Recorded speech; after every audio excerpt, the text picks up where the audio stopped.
অবশ্যই আপনাদের ক্ষেত্রে এই জিনিসগুলো হবে, সাথে আপনারা কষ্ট করে একটু এক্সাম্পল অফ ইনফ্লামেটরি ডিজিজ এটা একটু পড়তে হবে, তাইলেই আপনাদের কিন্তু মোটামুটি এই চারটা গুছায় ফেলা যায় যে viral, bacterial, protozoal, parasitic, fungal infection এবং অটোইমিউন ডিজিজ হলে কি হয় আর ইনফ্লামেটরি হলে কি কি চেঞ্জ হয়।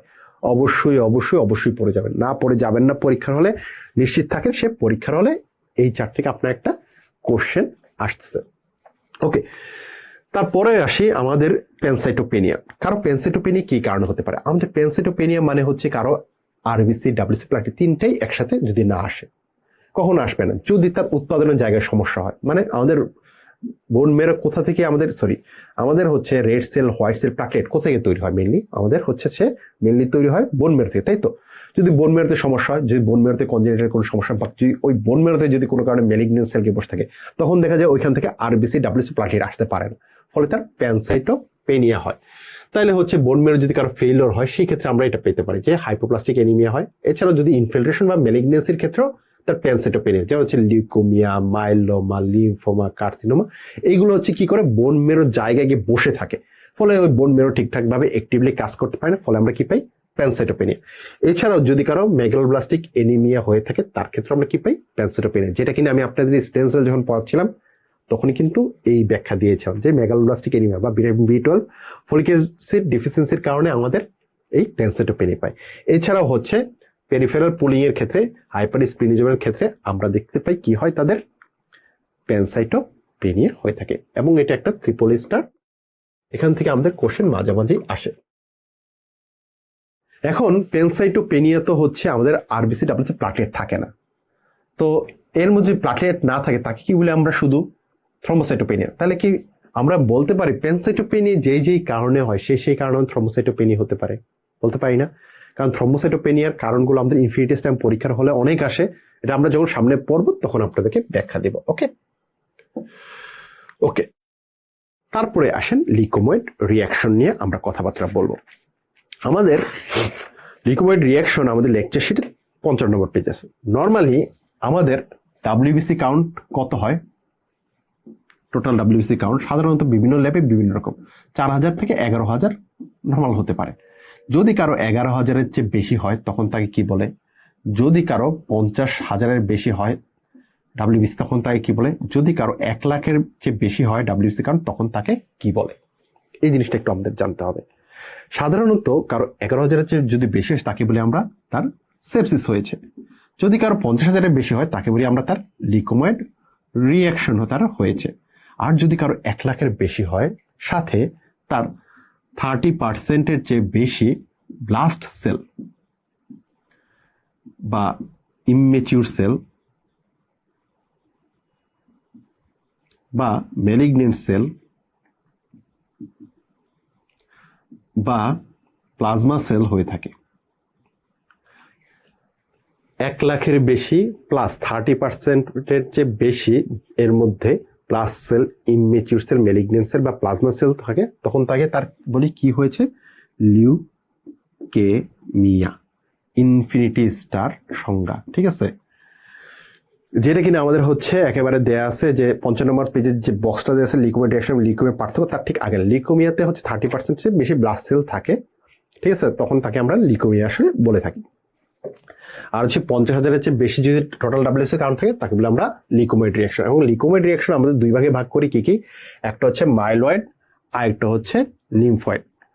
এবং তার উদাহরণগুলো জাস্ট একবার পড়বেন, একটা 1 স্টার, ঠিক আছে? একবার জাস্ট একটু পড়বেন এর উদাহরণগুলো। আসেন মাইলোপ্রলিফারেটিভ ডিসঅর্ডার। মাইলোপ্রলিফারেটিভ মানে কি? মাইলো মিন্স বোন মেরো, প্রলিফারেশন হয়ে যে ডিসঅর্ডারটা তৈরি হয়েছে তাকে মাইলোপ্রলিফারেটিভ আমরা ডিসঅর্ডার বলি। এখন আমাদের সাধারণত আমরা কিছুক্ষণ আগে যখন আপনাদের ডাব্লিউবিসি পড়াচ্ছিলাম বলছিলাম একটা নর্মাল রেঞ্জ কত? 4000 থেকে 11,000। একটা হিমোগ্লোবিন লেভেল একটা সুস্থ পুরুষের বা মহিলার ক্ষেত্রে কত হয়? পুরুষদের ক্ষেত্রে হাইয়েস্ট হচ্ছে কত হয়? 14 থেকে 18, আর ফিমেলদের ক্ষেত্রে 12 থেকে 16। কেন এটা হাইয়েস্ট 18 বা 16? বা কারো প্লাটেট কাউন্ট যদি 1.5 লাখ থেকে কত হয়? 4 লাখ। কেন এটা হাইয়েস্ট মার্ক 4 লাখ? কেন এটা?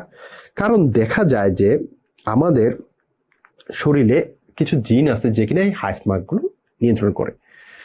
এখন সেটা নিয়ে আসতেছি, তার আগে বলি মাইলোপ্রলিফেরেটিভ ডিসঅর্ডার গুলোর একটু নামটা বলে কি কি আছে। ক্রনিক মাইলয়েড লিউকেমিয়া আছে, পলিসাইথেমিয়া আছে, তারপর আছে আমার মাইলোফাইব্রোসিস আছে, এসেনশিয়াল থ্রম্বোসিথেমিয়া, মাস্টোসাইটিস, মাইলোলেট নিউপ্লাজম উইথ ইসোনোফিলিয়া। ঠিক আছে, তো এরকম আছে যে এই যে হাইয়েস্ট পয়েন্টগুলো আমি বললাম যে নিয়ন্ত্রণ করে, আমাদের শরীরে একটা জিন আছে যার নাম হচ্ছে জ্যাক2 সাহেব, যাকে বলি আমরা জ্যাক2।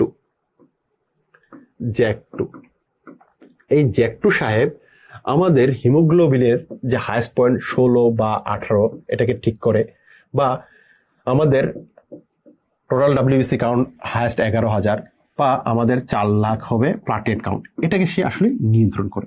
যদি কোনো কারণে জ্যাক2 সাহেব মিউটেশন হয়ে যায়, তো এই আপার যে বর্ডার সেটার রক্ষা হয় না, ফলে সে কি হুড় করে আরো বাড়তে থাকে। যখন একসাথে এরকম করে অনেক একসাথে বেড়ে যায়, তখন তাকে আমরা একটা নতুন নামে সংজ্ঞায়িত করি, একটা ডিজিজ হয়, সেই ডিজিজকে আমরা বলি কি পলিসাইথেমিয়া। আসেন পলিসাইথেমিয়া আমাদের জানতে হবে। পলিসাইথেমিয়া আমাদের কি কারণে হতে পারে? মেইনলি হচ্ছে পলিসাইথেমিয়া অ্যাকর্ড কারণগুলো আপনারা জানবেন, যে ইরিথ্রোপয়েড মিডিয়েটেড আর লোকাল হাইপোক্সিয়া কি কারণে হয়। মেইনলি আমাদের অ্যাকর্ডটা একটু জানতে হবে। হ্যাঁ, এটা ওয়ান স্টার। যে মেইনলি হচ্ছে দেখা যাচ্ছে হাইপোক্সিয়া বা ক্রনিক লাং ডিজিজ বা রাইট টু লেফট শিফটিং এর কারণে, বা আমাদের কার্বন মনোক্সাইড শিফটিং এর কারণে, বা স্মোকিং বা অবস্ট্রাকটিভ স্লিপ অ্যাপনিয়ার কারণে আমাদের কি হয়? আমাদের দেখা যায় পলিসাইথেমিয়া হয়। এছাড়াও renal artery stenosis, end stage renal disease, hydronephrosis, renal সিস্টের কারণে হচ্ছে কি হয়? আমাদের হাইপোক্সিয়া হয়ে আমাদের পলিসাইথেমিয়া বেহারা হয়ে থাকে। ওকে, এটা তো একটা জিনিস। সাথে হচ্ছে পলিসাইথেমিয়া বেহারা যদি কারো ডায়াগনোসিস করতে চাই, তাকে কি পরীক্ষা আসলে করবে এসবি হিসেবে? তাকে জ্যাক2 তার মিউটেশন হয়েছে কিনা এটা আমাদের দেখতে হবে। এই জন্য polycythaemia vera diagnosis single best investigation যদি করতে, সেটা কি জ্যাক2। তো ক্লিনিক্যাল ফিচারটা তার একটু পড়তে হয়, যে ক্লিনিক্যাল ফিচার আমরা পাই সাধারণত 40 বছর বয়সের বেশি হলে আমরা পলিসাইথেমিয়া তাদের হতে পারে। সেই ক্ষেত্রে হট বাথের ক্ষেত্রে তার পুরাইটিস হতে পারে, তার স্প্লেনোমেগালি বা গাউট হতে পারে, তার হাইপার ভিসকোসিটি, পুরাইটিস এপিস্টেক্সিস হতে পারে, বা থ্রম্বো এম্বোলিজম হতে পারে। তো দেখা যায় যে পলিসাইথেমিয়ার পেশেন্ট যে থাকে তার একই সাথে আরবিসি, ডাব্লিউবিসি, প্লাটিট আসলে সবগুলো তার বাড়তে থাকে। তো তার কাউন্টের ক্ষেত্রে আপনি যা দেখবেন সবকিছু বাড়ে, শুধুমাত্র তার একটা জিনিসই কমে, তার হচ্ছে ইরিথ্রোপয়েটিন কমে। কারণ হচ্ছে তার হচ্ছে জ্যাক2 মিউটেশনের কারণে আসলে কিন্তু আরবিসির পরিমাণটা বাড়তেছে, ফলে ইরিথ্রোপয়েটিন আর স্টিমুলেটর সুযোগই পায় না, ফলে সে কমতে থাকে। এছাড়া বাকি যা ইনভেস্টিগেশন করব সেল কেন্দ্রিক পলিসাইথেমিয়া দেখবো, সবকিছুই তার কি হচ্ছে? বাড়তেছে। ওকে, তার পরবর্তী আমরা স্লাইডে আসি। প্যারাপ্রোটিনিমিয়া। প্যারাপ্রোটিনিমিয়া আমাদের দুই ধরনের আছে, কোনটা মনোক্লোনাল, কোনটা পলিক্লোনাল। আমরা হচ্ছে প্যারাপ্রোটিনিমিয়ার যে আছে, আমরা প্রোটিনের স্ট্রাকচার আসি। ইমিউনোগ্লোবিলিন আমাদের বিভিন্ন রকম আছে। কি কি আমরা ছোটবেলায় পড়েছি? গ্যামেট, GAME-E-D, তাই না? এরকম পড়েছি। এবং ইমিউনোগ্লোবিলিন স্ট্রাকচারটা আমরা পড়েছি ছোটবেলায়, এরকম একটা স্ট্রাকচার, ঠিক না? দেখতে তার দুইটা চেইন আছে, একটা হচ্ছে লাইট চেইন আর একটা হচ্ছে তার হেভি চেইন, তাই না? এটা হচ্ছে লাইট আর এটা হচ্ছে হেভি চেইন। এখন যদি কারো একটা ইমিউনোগ্লোবিলিন অনেক বেশি, নর্মাল হচ্ছে অনেক বেশি পরিমাণ তৈরি, তাকে বলি আমরা মনোক্লোনাল। তার উদাহরণ হচ্ছে কি? একটা মাল্টিপল মাইলোমা। যদি একটা শুধু জি হয় সেক্ষেত্রে মনোক্লোনাল, যদি শুধু জি না, জি হইলো, এ হইলো, এম হইলো, 3-4টা বা অনেকগুলো একসাথে অনেক বেশি পরিমাণ হয়ে গেল, সেই ক্ষেত্রে যে প্যারাপ্রোটিনিমিয়া হলো তাকে বলি আমরা পলিক্লোনাল প্যারাপ্রোটিন। যেমন ইনফেকশন, সার্কোইডোসিস, অটোইমিউন ডিসঅর্ডারের ক্ষেত্রে আমরা এরকম পাই। ওকে, এখন আমাদের মনোক্লোনাল প্যারাপ্রোটিনিমিয়ার একটা গুরুত্বপূর্ণ উদাহরণ হচ্ছে মাল্টিপল মাইলোমা, এবং এটা আমাদের পরীক্ষায় কিন্তু আসে। তো মাল্টিপল মাইলোমা থেকে আমাদের দুইটা কোশ্চেন আসে। একটা কোশ্চেনে বলা হয় যে কারো মাল্টিপল মাইলোমা যদি হয়ে থাকে তার ক্লিনিক্যাল ফিচার আমি কি কি চেঞ্জ পাবো।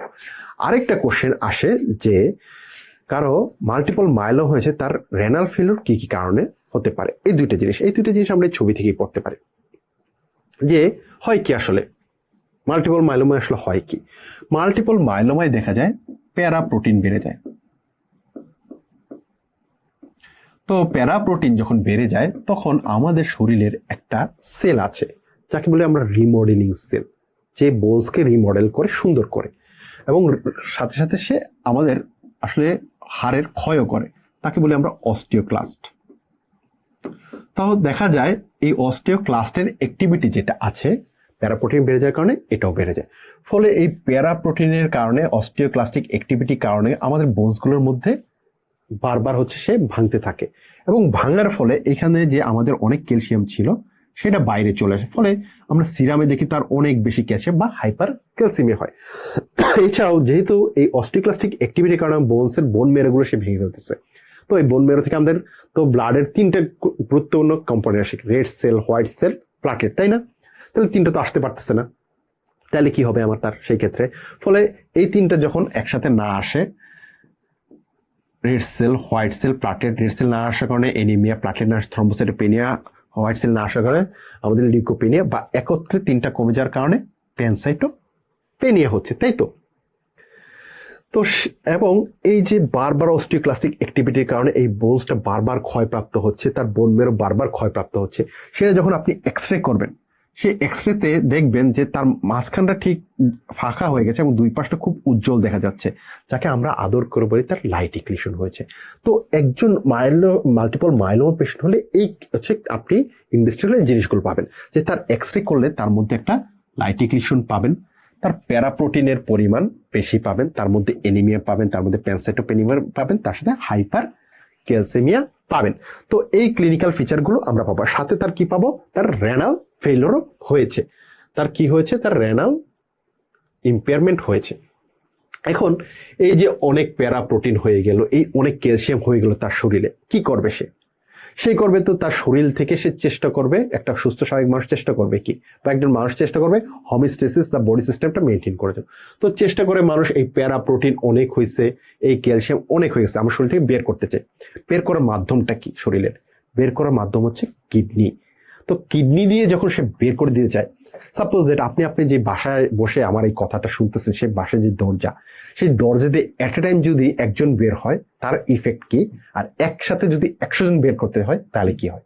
100 জন যদি বের করতে হয় তাহলে হচ্ছে কি হবে, আপনার আসলে বাসার দরজা ভাঙিয়ে বাইরে হতে হবে বা দরজা ফেলিওর করে আসতে হবে। ঠিক একইভাবে এই প্রোটিন এবং ক্যালসিয়াম যখন আমার শরীরের কিডনি দিয়ে বের হতে চায়, গ্লোমেরুলোনেফ্রাইটিসে সবাই গিয়ে এত বেশি পরিমাণ বসে পড়ে যে ওখান দিয়ে আসলে ইউরিনার পাস হতে পারে না, ফলে তার কি হয়? রেনাল ফেইলিওর হয়, তার প্যারাপ্রোটিন ডিপোজিশনের কারণে, তাই হাইপার ক্যালসিয়ামের কারণে। এছাড়াও ইনফেকশন, এনএসআইড, অ্যামাইলয়েডের কারণে এই জিনিসটা আর একটু ত্বরান্বিত হয়। তাহলে হচ্ছে আমরা এখান থেকে 2টা জিনিস দেখলাম, আমাদের একটা গুরুত্বপূর্ণ টপিকস। একটা হচ্ছে কারণ মাল্টিপল মাইলোমা তার ইনভেস্টিগেশন কি কি চেঞ্জ হয়, তার এই চেঞ্জ হয়, এবং এক্সট্রা তার লাইটিক্লিশন আসে, এবং তার রেনাল ফেইলিওর কারণ হচ্ছে প্যারাপ্রোটিনিয়া, হাইপারক্যালসিয়াম, ইনফেকশন, অ্যামাইলোডোসিস, এবং হচ্ছে এনএসআই। ওকে, এই ছিল মাল্টিপল মাইলোমা নিয়ে সংক্ষিপ্ত কথাবার্তা। তার পরবর্তী টপিকসে আমরা আসি হাইপারস্প্লিনিজম।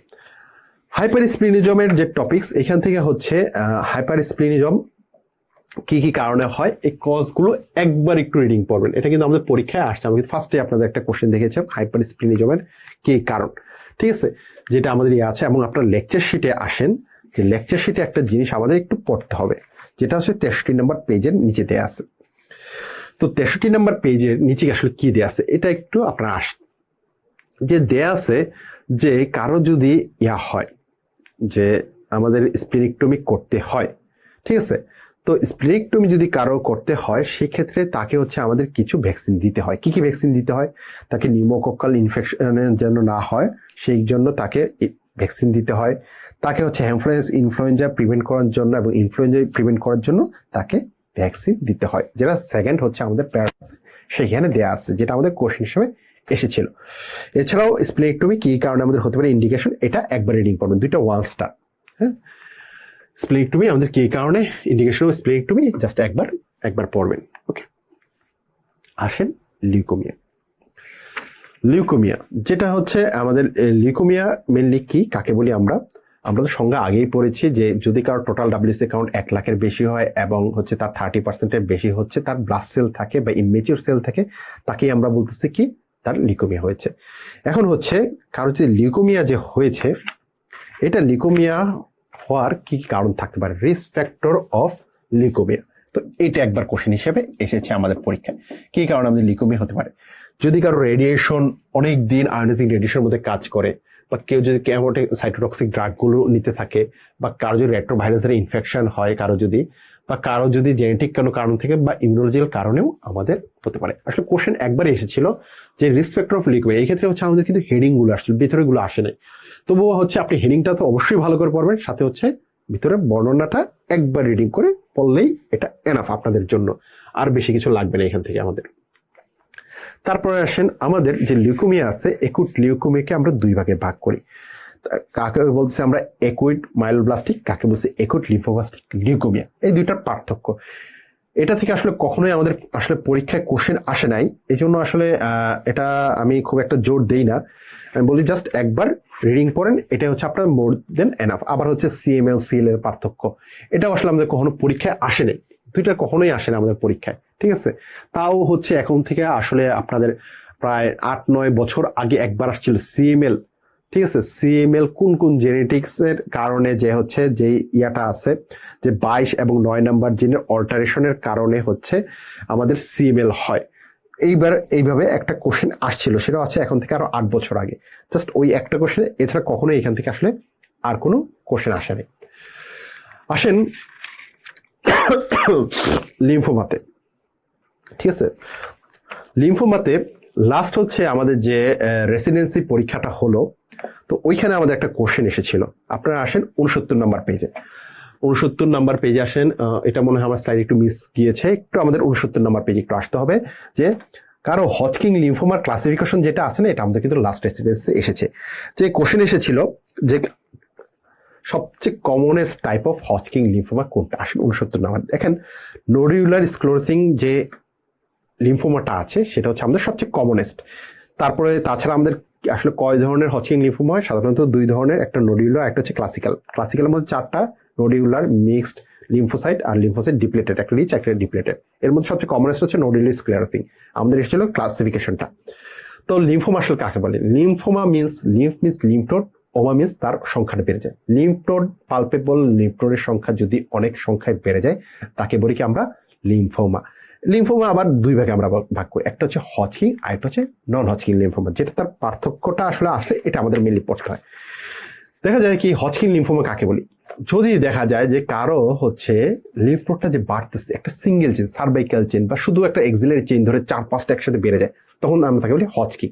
যদি এমন হয় যে লিম্ফ নোডটা একটা সার্ভাইকাল, একটা এক্সিলারি, একটা অ্যাবডোমেন, এক এক জায়গায় এক একটা করে হচ্ছে, তো এক এক জায়গায় আর কি বিভিন্ন রকম হচ্ছে, তখন যেই লিম্ফোমাটা হয় সেটাকে আমরা নন হজকিং লিম্ফোমা। তো তাদের পার্থক্যটা আসলে আমাদের পরীক্ষায় আসে, এই জন্য একটু পড়তে হবে। এটা একটু ট্রিপল স্টার, এটা পড়লেই মোটামুটি হজকিং এবং নন হজকিং লিম্ফোমা আমাদের পড়া হয়ে যায়। তো হচ্ছে আমাদের হজকিং লিম্ফোমা মেনলি হচ্ছে আমাদের 2 রকম বয়স, একটা হচ্ছে 20 থেকে 30 বছর, একটা 50 থেকে 70 বছর বা বাই মোডাল ফেজে আমরা পাই।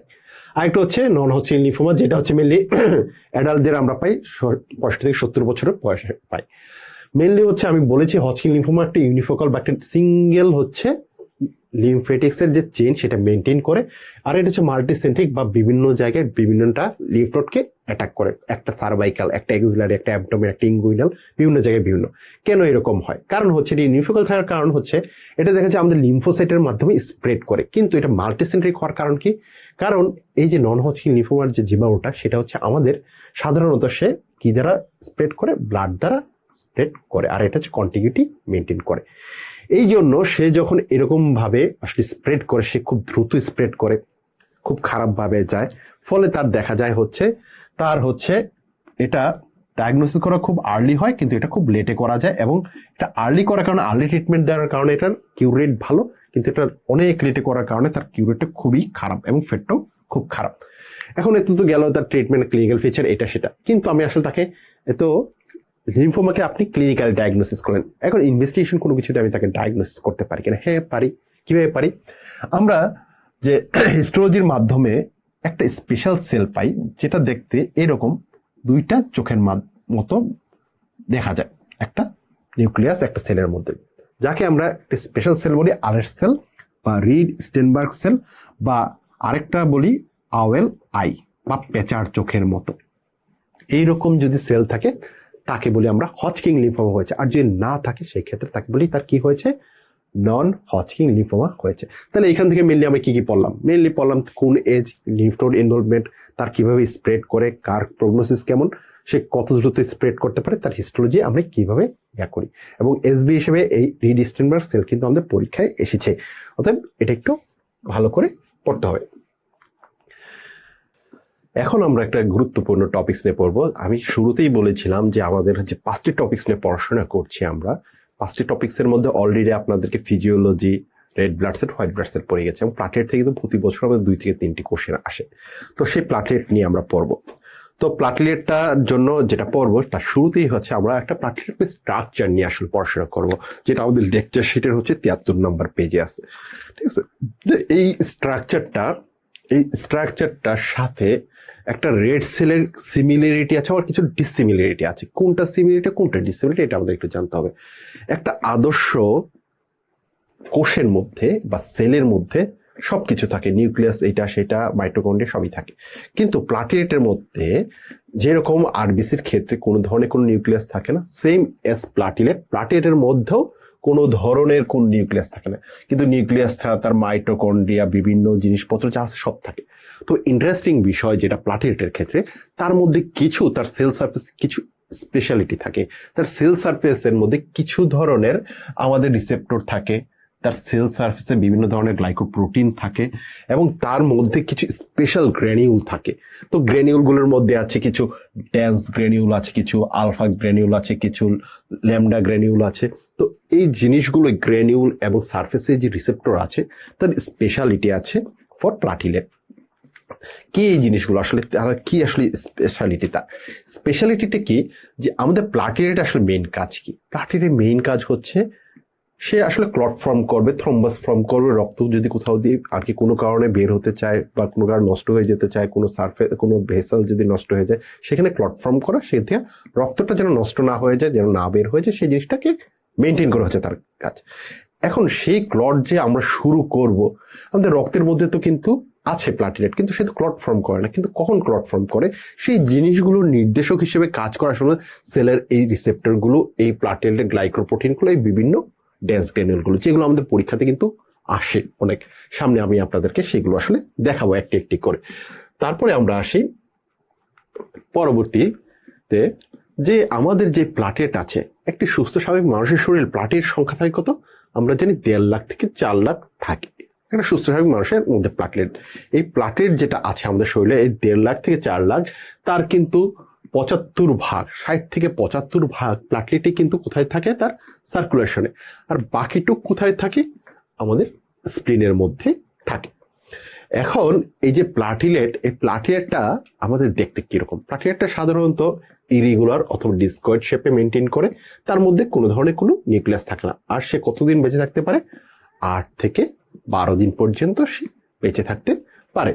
ওকে, এখন আমাদের এই যে প্লাটেলেট যেটা আসলো, সেই প্লাটেলেট হচ্ছে যে আমাদের যে ডেভেলপমেন্ট হলো, এই ডেভেলপমেন্টটা আসলে আমাদের কখনো লাগে না।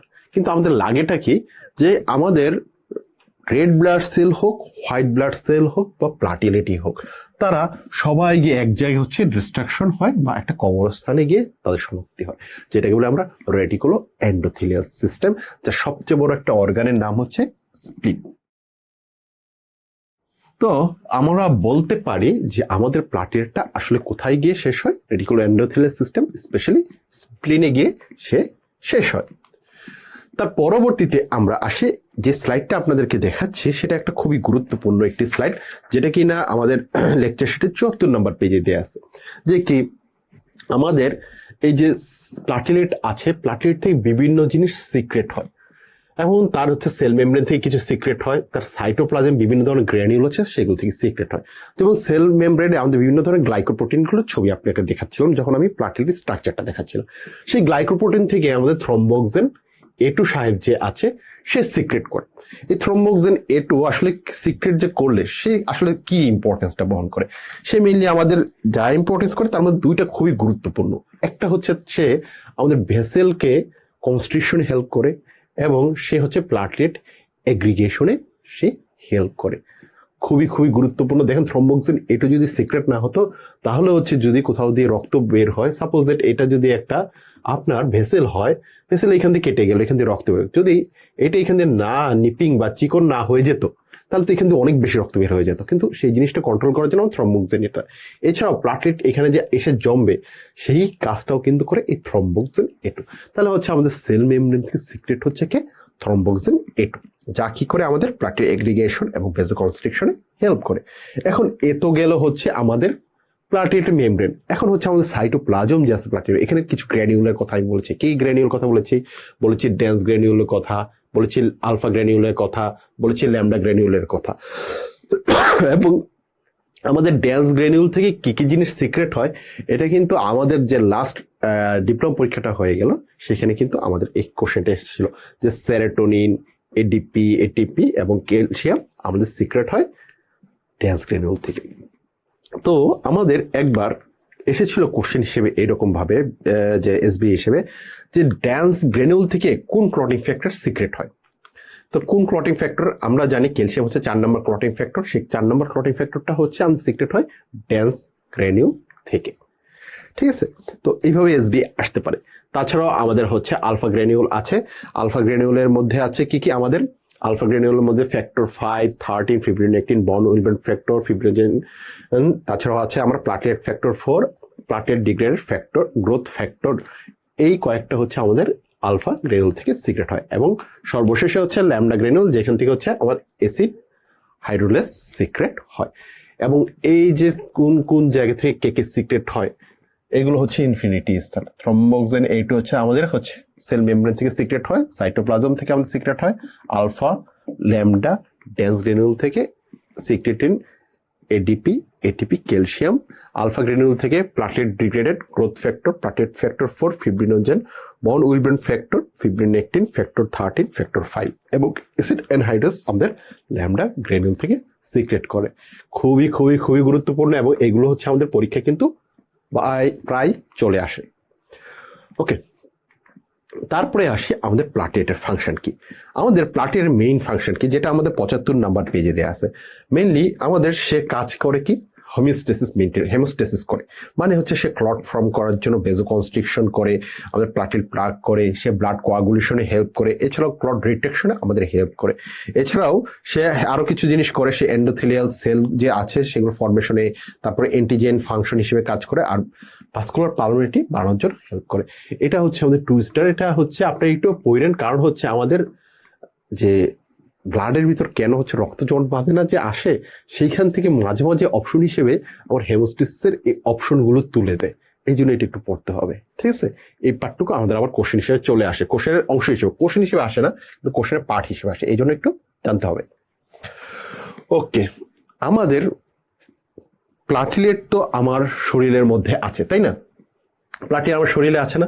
প্লাটিলেট আমার শরীরে আছে, আরবিসি আমাদের শরীরে আছে, ডাব্লিউবিসি আমার শরীরে আছে, কিন্তু সে কেন ক্লট ফর্ম করে না?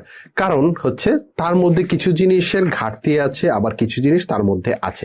কিছু জিনিসের ঘাটতি থাকার কারণে সে আসলে আমাদের ক্লট ফর্ম করতে পারে না। ঠিক আছে, এবং কিছু জিনিস যদি অ্যাক্টিভেটেড হয় সেই ক্ষেত্রেই সে ক্লট ফর্ম করে। যেমন হচ্ছে কিছু ন্যাচারাল ইনহিবিটর প্রোডাক্ট থাকার কারণে সে ক্লট ফর্ম করতে পারে না আমাদের প্লাটলেট। কি কি? যেমন নাইট্রিক অক্সাইড, প্রোস্টাসাইক্লিন, এন্ডোনিউক্লিওটাইডেস, এই 3টা থাকার কারণে, আমাদের ন্যাচারাল ইনহিবিটর প্রোডাক্ট থাকার কারণে প্লাটলেটের মধ্যে থেকে তারা সিক্রেট হইতে থাকে, এবং এই সিক্রেট হওয়ার কারণে তারা কি করতে পারে না, কোনো ধরনের কোনো ক্লট ফর্ম করতে পারে না। এখন তাহলে যদি তারা ক্লট ফর্ম নাই করতে পারে, তাহলে কখন আমার প্লাটেলেট আসলে ক্লট ফর্ম করতে পারে? প্লাটেলেট আমার ক্লট ফর্ম করতে পারে যদি তার মধ্যে প্লাটেলেট কিছু অ্যাক্টিভেটর থাকে, যেমন হচ্ছে কি এডিপি, এপিনেফ্রিন, থ্রোম্বিন, কোলাজেন, যার মধ্যে থ্রোম্বিন এবং কোলাজেন খুবই ইম্পর্টেন্ট অ্যাক্টিভেটর, এবং এটা কিন্তু আমাদের পরীক্ষায় প্রায়ই আসে, এবং দুইটাই কিন্তু ইনফিনিটি স্টার টপিক আমাদের জন্য, ন্যাচারাল ইনহিবিটর প্লাটেলেট এবং প্লাটেলেট অ্যাক্টিভেটরস। ঠিক আছে, তারপর আসি থ্রম্বোসাইটোপেনিয়া। আমি যখন আপনাদেরকে প্যানসাইটোপেনিয়ার কজগুলো পড়াচ্ছিলাম তখন আমি বলেছিলাম এটা 3 স্টার, কিন্তু আমাদের যখন থ্রম্বোসাইটোপেনিয়ার কজগুলো পড়বো তখন সেটাকে বলবো ইনফিনিটি স্টার, এবং এটা আমাদের কিন্তু পরীক্ষায় আসে। ঠিক আছে, এটা দুইভাবে আমাদের কাছে আসে। একটা কোশ্চেন সরাসরি চলে আসে এভাবে যে থ্রম্বোসাইটোপেনিয়ার কি কি কারণ, এটা আমাদের সরাসরি চলে আসে। আবার কিছু কিছু ক্ষেত্রে আরো একটু ভিন্নভাবে আসে। কিভাবে আসে আমি একটু সামনে গিয়ে আপনাদেরকে দেখাবো। আমি যখন আপনাদের প্যানসাইটোপেনিয়া পড়াচ্ছিলাম তখন বলছিলাম প্যানসাইটোপেনিয়াতে আমাদের 3টা জিনিস থাকে। কি কি? অ্যানিমিয়া, লিউকোপেনিয়া, থ্রম্বোসাইটোপেনিয়া, তাই তো? এখন যদি থ্রম্বোসাইটোপেনিয়ার কজগুলো কি আমাদের প্যানসাইটোপেনিয়া হতে পারে কিনা, আমরা কি হা বলবো নাকি না বলবো? দেখেন আমাদের কিন্তু প্যানসাইটোপেনিয়াতে কিন্তু থ্রম্বোসাইটোপেনিয়া থাকে, তাহলে আমাদের থ্রম্বোসাইটোপেনিয়ার যে কজ সেম এস কি হবে প্যানসাইটোপেনিয়ার কজ, প্লাস আরো এক্সট্রা আরো কিছু আছে থ্রম্বোসাইটোপেনিয়ার জন্য, সেটা আমাদের পড়বো, যেটা আমাদের 76 নম্বর পেজে আছে। আসেন আমরা পড়ি কজ অফ থ্রম্বোসাইটোপেনিয়া। আমাদের থ্রম্বোসাইটটা কোত্থেকে আসে? আমাদের আসে তো সে কোত্থেকে, আমাদের বোন ম্যারো থেকে, তাই না? আমাদের থ্রম্বোসাইট, আরবিসি, ডাব্লিউবি সবকিছু কোত্থেকে আসে? আমাদের বোনস থেকে আসে। এখন সেই বোন মেরোতেই যদি সমস্যা হয় সেক্ষেত্রে তো সমস্যা হবে, তাই না? যেটা প্যানসাইটোপেনিয়াতে বললাম, যদি বোন মেরো যদি কারো ডিক্রিজ হয় প্রোডাকশন, সেক্ষেত্রে যদি বোন মেরোর হাইপোপ্লাসিয়া হয়, যেমন হচ্ছে কি হয় যে ছোটবেলায় যদি কারো বোন মেরো ফেলিওর হয়ে যদি কারো ফ্যানকোনি এনিমিয়া হয়ে থাকে বা ডিসকেরাটোসিস কনজেনিটেনিয়া হয়ে থাকে, বা কারো যদি হচ্ছে এমেগালোসাইটিক থ্রম্বোসাইটোপেনিয়া হয়ে থাকে সেক্ষেত্রে। এছাড়াও কারো ইডিওপ্যাথিক এপ্লাস্টিক এনিমিয়া হলেও হতে পারে। কিছু কিছু ড্রাগস আছে যেটা সাইটোটক্সিক ড্রাগস, সেই এবং অ্যান্টিমেটাবলিক ড্রাগস, যেগুলো হচ্ছে আপনি যদি গ্রহণ করেন অনেক দিন ধরে, তখন আপনার থ্রম্বোসাইটোপেনিয়া হতে পারে। এবং সাথে হচ্ছে transfusion associated graft versus host disease, এর কারণেও হচ্ছে আমাদের কি হতে পারে থ্রম্বোসাইটোপেনিয়া হতে পারে। এছাড়া আমার প্রোডাকশন ডিক্রিজের কারণগুলো, যেটা হচ্ছে আপনি অলরেডি কোথায় পড়ছেন, প্যানসাইটোপেনিয়া। প্যানসাইটোপেনিয়া আসলে ওইখানে এত কিছু আসলে পড়ানো হয়নি, শুধু বলেছে হাইপোপ্লাসিয়া, সেখানে হচ্ছে বোনমেরো এপ্লাস্টিক এনিমিয়া গেলে হাইপোপ্লাস্টিক হচ্ছে বোনমেরোর কারণে আমার হয়, ওখানে বর্ণনাটা নাই, সেই বর্ণনাটা আসলে থ্রম্বোসাইটোপেনিয়াতে চলে আসছে। আর সাথে তার বোনমেরো ইনফিল্ট্রেশন বা মেলিগনেন্সি যদি কারো বোনমেরোতে এসে বসে যায়, সেই ক্ষেত্রে বোনমেরোর যে পরিমাণ প্রোডাকশন আসার কথা ছিল সেটা তো আর আসতে পারতেছে না, তাই না?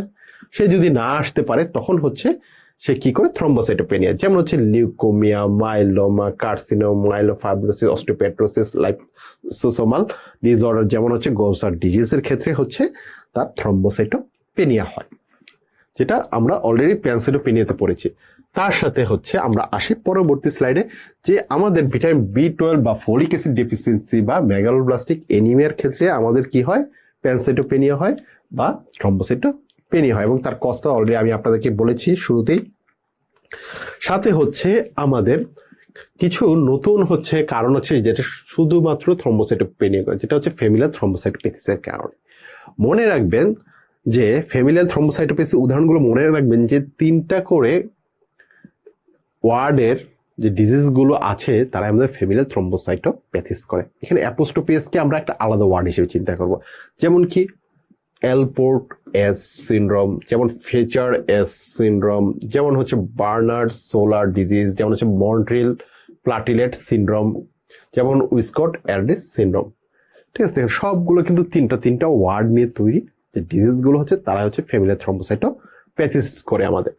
এখন এতক্ষণ যেগুলো পড়লাম আসলে এগুলোতে সবগুলোতেই দেখতেছি কি আমার থ্রম্বোসাইটের প্রোডাকশনটা আসলে কমে যাচ্ছে, কিন্তু কোনো কারণে কারো যদি থ্রম্বোসাইটের প্রোডাকশন বা বোন মেরোর যে প্রোডাকশন হওয়ার কথা সেটা ঠিক থাকলো, কিন্তু তাও তার থ্রম্বোসাইটোপেনিয়া হতে পারে কিনা অন্য কোনো কারণে হতে পারে, যে তার যদি কোথাও সে কনজাম্পশন হয়ে যায় সেই ক্ষেত্রে হতে পারে। কিসে কিসে সে কনজাম্পশন হতে পারে, তার ইমিউনো মেকানিজমের কারণে কনজাম্পশন হতে পারে, তার হচ্ছে কোয়াগুলেশন অ্যাক্টিভেশনের জন্য কনজাম্পশন হতে পারে, তার মেকানিক্যাল পুলিনের কারণে হতে পারে, তার থ্রম্বোটিক মাইক্রো এনজিওপ্যাথিসের জন্য তার থ্রম্বোসাইটোপেনিয়া হতে পারে। এখন এটা আমি কিভাবে পড়বো? দেখেন, এটা পড়ার একটা সহজ ওয়ে আছে আর কি। থ্রম্বোসাইটোপেনিয়ার কজগুলো যখন আপনি পড়ছেন প্রথমেই হিবিজিবি লেগে যায়, এই জন্য কারণ এতগুলো কজ আর কি পেজটা দেখলেই হচ্ছে মনে হয় যে এখানে অনেক কিছু আছে, কিছু পড়তে পারবো না। কিন্তু আমি যদি একটু শর্টকাটে এইভাবে দেখাই যে হচ্ছে ইমিউনো মেকানিজমের মধ্যে আমার আইটিপির কারণে হচ্ছে আমার থ্রম্বোসাইটোপেনিয়া হয়, আমাদের ডিসিমিনেটেড ইন্টারভাস্কুলার কোয়াগুলেশন বা ডিএসির কারণে হয়, মেকানিক্যাল পুলিং এর ক্ষেত্রে আমাদের হাইপার স্প্লিনিজমের কারণে হয়, হেমোলাইটিক ইউরিমিক সিনড্রোমের কারণে বা হাসের কারণে, আমাদের থ্রম্বোটিক মাইগ্রেনজিওপ্যাথির কারণে হয়, লিভার ডিজিজের ক্ষেত্রে হয় থ্রম্বোটিক থ্রম্বোসাইটোপেনিক পারপুরার জন্য বা টিটিপির জন্য হচ্ছে আমাদের কি হয়, ইনক্রিজ কনজাম্পশনের কারণে থ্রম্বোসাইটোপেনিয়া হয়। তাহলে দেখেন আইটিপি, ডিআইসি, হাইপার স্প্লিনিজম, হাস, লিভার ডিজিজ এবং টিটিপির কারণে আমাদের কি হচ্ছে আসলে থ্রম্বোসাইটোপেনিয়া হচ্ছে। এই কয়টা পড়লে more than enough for us in next আমাদের এক্সামের জন্য, প্রিপারেটরি এক্সামের জন্য। ওকে, তার পরবর্তীতে তাহলে আমরা ইনফিনিটি স্টার একটা টপিক পড়ে ফেললাম, কজ অফ থ্রম্বোসাইটোপেনিয়া, এবং এটা থেকে আমাদের প্রায় কোশ্চেন আসে এবং এই জন্য এটা আমাদের অবশ্যই ভালো করে পড়তে হবে। তারপরের টপিকসে আমরা আসি যে কোয়াগুলেশন ফ্যাক্টর। আপনাদের লেকচার শিটে আসলে এগুলো অনেক সুন্দর করে দেয়া আছে কোয়াগুলেশন ফ্যাক্টরটা, ঠিক আছে। এবং কোয়াগুলেশন ফ্যাক্টর কয়টা আছে আমাদের? কোয়াগুলেশন ফ্যাক্টর আছে 13টা, যার মধ্যে 6 নাম্বারটা আবার নাই, ঠিক আছে। এবং এই ফ্যাক্টরগুলোর নাম ঠোঁটের আগে থাকতে হবে, ঠিক আছে। আমাদের হচ্ছে কি কি আছে 13টা ফ্যাক্টর আমাদের কোশ্চেন হিসেবে কিন্তু আসে। 1 নাম্বার হচ্ছে ফিব্রিনজেন, 2 নাম্বার প্রথমবিন, 3 নাম্বারে টিস্যু ফ্যাক্টর, 4 নাম্বারে calcium, 5 number labile factor, 7 proconvertin, 8 হচ্ছে haemophilic factor, Christmas factor, Stuart Prower factor, plasma thrombin factor, তারপর হচ্ছে 12 হচ্ছে হেসবেন ফ্যাক্টর, সাথে 13 number clotting factor. 13 number clotting factor গুলো অনেকগুলো আছে এবং আমাদের পরীক্ষায় কিন্তু এই কোশ্চেনগুলো আসে। বিশেষ করে আমাদের স্যারদের সবচেয়ে পছন্দের হচ্ছে 13 নম্বর ক্লটিং ফ্যাক্টর আমাদের কি কি আছে, এটা কিন্তু খুবই পছন্দের। 13 নম্বর ক্লটিং ফ্যাক্টর কি কি? আপনাদের লেকচার শিটে 13 নম্বর লেখা আছে, সেখানে কি লেখা আছে? লেখা আছে ফিব্রিন স্টেবিলাইজেশন ফ্যাক্টর, লেখা আছে লেকি লর্ডার ফ্যাক্টর, এবং তার নিচের যতগুলো ফ্যাক্টর সবগুলো কিন্তু 13 নম্বর ক্লটিং ফ্যাক্টর ইনক্লুডেড। তাহলে 13 নম্বর ক্লটিং ফ্যাক্টর আসলে কি? শুধুমাত্র দুইটাই না, বাকি সবগুলো হচ্ছে আসলে 13 নম্বর ক্লটিং ফ্যাক্টর, যে ফিব্রিন স্টেবিলাইজেশন ফ্যাক্টর, লেকি লর্ডার factor, high molecular weight kininogen, Fitzgerald factor, prekallikrein factor, Fletcher factor, kallikrein factor, platelet phospholipid factor. এই ফ্যাক্টরগুলো মিলেই এই যে আমাদের প্রায় হচ্ছে 8টা ফ্যাক্টর মিলে হচ্ছে আমাদের 13 নম্বর ক্লটিং ফ্যাক্টর হয়। ওকে, এবং হচ্ছে এটা কিন্তু একটা ইনফিনিটি স্টারের মাঝে মাঝে কিন্তু আমাদের কোশ্চেন হিসেবে চলে আসে যে আমাদের কোন ফ্যাক্টরের নাম কি। বিশেষ করে স্যারদের খুবই পছন্দ 13 নম্বর ক্লটিং ফ্যাক্টরের নাম, অতএব এই 13 নম্বর ক্লটিং ফ্যাক্টরের নাম আপনাদের মনে রাখতেই হবে, বাকি সব ভুলে গেলেও 13 ভোলা যাবে না। তারপরে আসেন আমাদের বিভিন্ন যে ফ্যাক্টর গুলো আছে তারা কে কোথা থেকে কিভাবে আসে। যেমন হচ্ছে 78 নম্বর পেজে আমাদের লেখা আছে আমাদের যে আসলে টোটাল যে ক্লটিং ফ্যাক্টর আছে 1 থেকে তার ম্যাক্সিমামলি হচ্ছে আসলে লিভার থেকে আসে। তবে লিভার থেকে হচ্ছে প্রিডোমিনেটলি 2, 5, 7, 9, 10, 11, ঠিক আছে। 2, 5, 7, 9, 10, 11 আর কি, মোট কথা আর কি 2, 5, 7 একসাথে 9, 10, 11 এই তিনটা এই ক্লটিং ফ্যাক্টর গুলো আসলে পুরোটাই হচ্ছে লিভার থেকে আসে। এছাড়াও আমাদের যে বাকি ক্লটিং ফ্যাক্টর গুলো আছে 13, অলমোস্ট আসলে বলা যায় যে 6 এবং 4 নাম্বার ছাড়া সবাই হচ্ছে তাদের হচ্ছে ফ্যাক্টরটা উৎপাদন করা কোনো না কোনো সময় সেই লিভারকে টাচ করতে হয়, তাহলে সে পারে না। তো আমাদের প্লাটেলেট থেকে আসে মেইনলি হচ্ছে 2 নাম্বার, 4 নাম্বার, 5 নাম্বার এবং বন্ড উইলবেন ফ্যাক্টর, ঠিক আছে। এর মধ্যে আমাদের এসেনশিয়াল ক্লটিং ফ্যাক্টর হচ্ছে 4টা, প্রথম 4টা, ঠিক আছে। ফিব্রিনোজেন, প্রথমবিন, থ্রোমোপ্লাস্টিন আর হচ্ছে ক্যালসিয়াম, এই 4টা ফ্যাক্টর নিয়েই হচ্ছে কি হয় আমাদের এসেনশিয়াল ক্লটিং ফ্যাক্টর। এবং এই 4টা ক্লটিং ফ্যাক্টর ছাড়া কখনোই ক্লট ফর্ম করবে। এবং আমাদের ভিটামিন কে ডিপেন্ডেন্ট এবং ক্যালসিয়াম লাগে অ্যাক্টিভেশনের জন্য কোন কোন ক্লটিং ফ্যাক্টর? আমাদের 2, 7, 9, 10, ঠিক আছে। এই হচ্ছে ফ্যাক্টর গুলো হচ্ছে আমাদের জন্য যে পরীক্ষার কোশ্চেন হিসেবে লিভার থেকে কোন কোন ক্লটিং ফ্যাক্টর আসে, প্লাটেলেট থেকে কোন কোন ক্লটিং ফ্যাক্টর আসে, এসেনশিয়াল ক্লটিং ফ্যাক্টর কে, ক্যালসিয়াম রিকোয়ার্স ফর অ্যাক্টিভেশন কোন ক্লটিং ফ্যাক্টর, এবং vitamin K dependent clotting factor কে, এই নামগুলো আমাদের পরীক্ষায় আসে। এবং এইগুলো হচ্ছে ইনফিনিটি স্টার, এবং এগুলো আপনারা পারেন আশা করি। এবং বারবার হচ্ছে এগুলো একটু মনে রাখবেন, বারবার পড়বেন, যেন আপনাদের খুব সহজ কোশ্চেন যেন পরীক্ষায় আসলে যেন মিস না হয়ে যায়। ওকে, এবং এগুলো কিন্তু আসে পরীক্ষার কোশ্চেন হিসেবে আসে। তারপরে আসেন আমাদের হেমোস্টেসিস। হেমোস্টেসিস আসলে কি? হেমোস্টেসিস হচ্ছে যদি কারো কোনো জায়গায়, সাপোজ দ্যাট এটা আপনার হাতের একটা সারফেস, এই সারফেসটা কোনো কারণে কেটে গেল। এখন এই কেটে যাওয়া সারফেস থেকে সবসময় রক্ত বের হয় নাকি কিছুক্ষণ পরে রক্ত বন্ধ হয়ে গেলে ক্লট ফর্ম করে রক্ত পড়াটা বন্ধ হয়ে যায়? কোনটা হয়? দেখা যায় কিছুক্ষণ পরে আসলে রক্ত পড়া যখন চলতে থাকে একসময় সে বন্ধ হয়ে ক্লট ফর্ম করে এবং ওখান থেকে আর কোনো রক্ত বের হয় না। এই যে এই ব্লিডিংটাকে স্টপ করলো বা অ্যারেস্ট করলো, তাকে আমরা বলি কি? হেমোস্টেসিস। এই হেমোস্টেসিসটা আমাদের 4টা ধাপে হয়।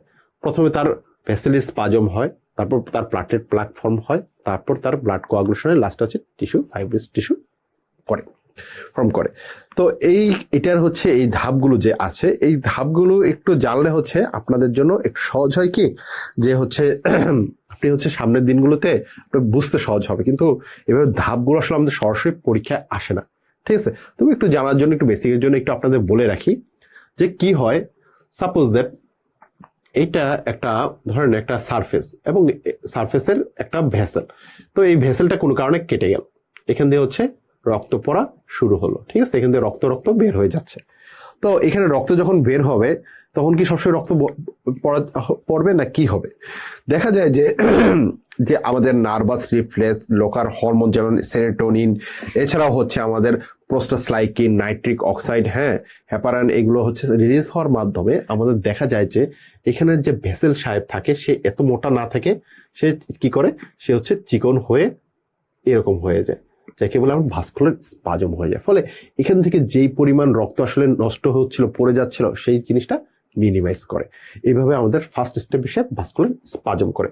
তারপরে করে কি, এইখানে আমাদের রক্তের মধ্যে অনেক ধরনের সেল ছিল, অনেক কিছু ছিল, কিন্তু আমাদের বিভিন্ন ফ্যাক্টরগুলো, যেমন আমাদের বিভিন্ন সারফেসে যে আমাদের মেমব্রেনে যে হচ্ছে প্রোস্টাগ্ল্যান্ডিন 2 এবং হচ্ছে আমাদের প্লাটেট ফর্ম করার জন্য আমাদের আলফা গ্রেনুল, ডেন্স গ্রেনিউলের সিক্রেশনের কারণে প্লাটেট অ্যাক্টিভেটেড হয়ে সে করে কি, এই যে ফাঁকা জায়গাটা, এই ফাঁকা জায়গাটার মধ্যে এসে এসে প্লাটিলেট জমতে থাকে। সে কি করতে থাকে, প্লাটেট জমাইতে থাকে এখানে, সে দেখা যায় প্লাটেট সে জমাইতে থাকে। তো প্লাটেট যে এখানে আপনার যে এই যে ভেসেলটা করলো এবং এখানে যে আমার প্লাটেটটা জমলো, সেটাতে হেল্প করতেছে, ক্লট ফর্ম করতেছে তারা। এখন এই ক্লট ফর্ম করার কারণে প্লাটেট প্লাক ফর্ম করতেছে। এখন এই প্লাটেট প্লাক ফর্ম করলেই কি আপনার আসলে রক্ত চলাচলটা এখান থেকে বন্ধ হয়ে যায়? দেখা যায় কি, তাও এত ফ্লো থাকে ব্লাডের এখান থেকে যে এটাকে সে ছেদ করে চলে যাওয়ার চেষ্টা করে, কিন্তু সেটাকে এই প্লাটের প্লাকটাকে একটা ক্লট, একটা ফাইব্রাস টিস্যুতে পরিণত করার জন্য আমাদের আরেকটা জিনিসে অ্যাক্টিভেশন লাগে, সেটাকে বলে আমরা কোয়াগুলেশন ফ্যাক্টরগুলো আমাদের অ্যাক্টিভেটেড হতে। আমাদের 1 থেকে 13 নম্বর ক্লটিং ফ্যাক্টরগুলো অ্যাক্টিভেটেড হয় দুইটা পাথওয়েতে, আমরা জানি, একটা হচ্ছে এক্সট্রিনজিক পাথওয়ে, আরেকটা হচ্ছে ইন্ট্রিনজিক পাথওয়ে। এক্সট্রিনজিক পাথওয়েতে অ্যাক্টিভেটেড হয় যদি আপনার বাইরের কোনো সারফেস আপনার যদি কেটে যায় বা সারফেস যদি কেটে যায় সেই ক্ষেত্রে, আর ইন্ট্রিনজিকটা হচ্ছে আমাদের ভেসেলের মধ্যে কোনো কারণে যদি বাধাপ্রাপ্ত হয় প্লাটের, সেই ক্ষেত্রে সে হয়, ঠিক আছে। এখন ইন্ট্রিনজিক না এক্সট্রিনজিক কারণে, সেই কারণে সেভাবে অ্যাক্টিভেটেড হয় আমাদের ক্লটিং ফ্যাক্টর, এবং সেই ক্লটিং ফ্যাক্টরগুলো অ্যাক্টিভেটেড হওয়ার কারণে আমাদের এই যে ক্লটটা এখানে তৈরি হচ্ছে, এখানে খুব সুন্দর একটা ফাইব্রাস টিস্যু হয়।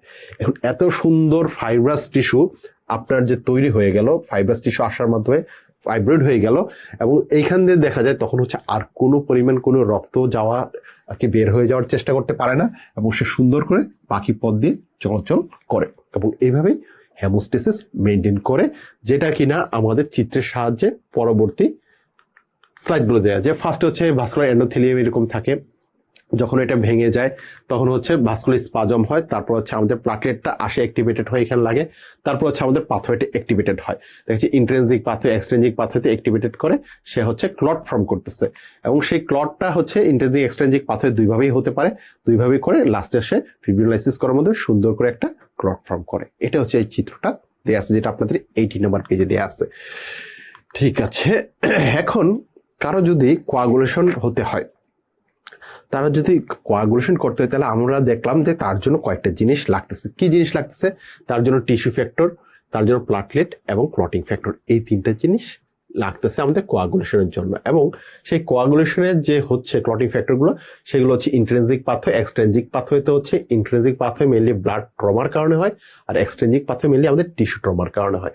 তাহলে ব্লাড ট্রমা, ইন্ট্রিনজিক পাথওয়ে কোথায় কোথায় হয়? আমাদের mightier stenosis, atherosclerosis, free radicals, cigarette smoking এবং অ্যানোরিজমের কারণে আমাদের হয়ে থাকে। ওকে, তারপরে আসি আমাদের pathway of coagulation. Pathway of কোয়াগুলেশনে হয় কি, যে আমাদের ইন্ট্রিনজিক এবং এক্সট্রিনজিক পাথওয়ে আমাদের আসলে জানা লাগে না তা না, জানা লাগে, তবে এই ছবি থেকে আমাদের পড়া লাগবে না। এই ছবি থেকে পড়লে আমরা একটু হয়ে যাব, আমরা পরবর্তী একটা চার্ট দেখাবো, চার্ট দেখে সেই অনুযায়ী আমরা আসলে চলবো, ঠিক আছে। তো এইখান থেকে আসলে চার্ট থেকে আসলে পড়তে হয় কি, এই চার্ট থেকে মেইনলি পড়তে হয় 81 নম্বর পেজের নিচের দিকে দেয়া আছে, যেখানে লেখা আছে যে আমাদের এই যে ক্লটিং ফ্যাক্টরটা যাচ্ছে পাথওয়েতে, এটা হচ্ছে তার ইন্ট্রিনজিক পাথওয়ে এবং এটা হচ্ছে extrinsic pathway. Intrinsic pathway blood ট্রমার কারণে, এক্সট্রিনজিক পাথওয়ে আমাদের হচ্ছে টিস্যু ট্রমার কারণে হচ্ছে। সে ইন্ট্রিনজিকে আসুক বা এক্সট্রিনজিকে আসুক, আসলে তার মেইন কাজটা কি?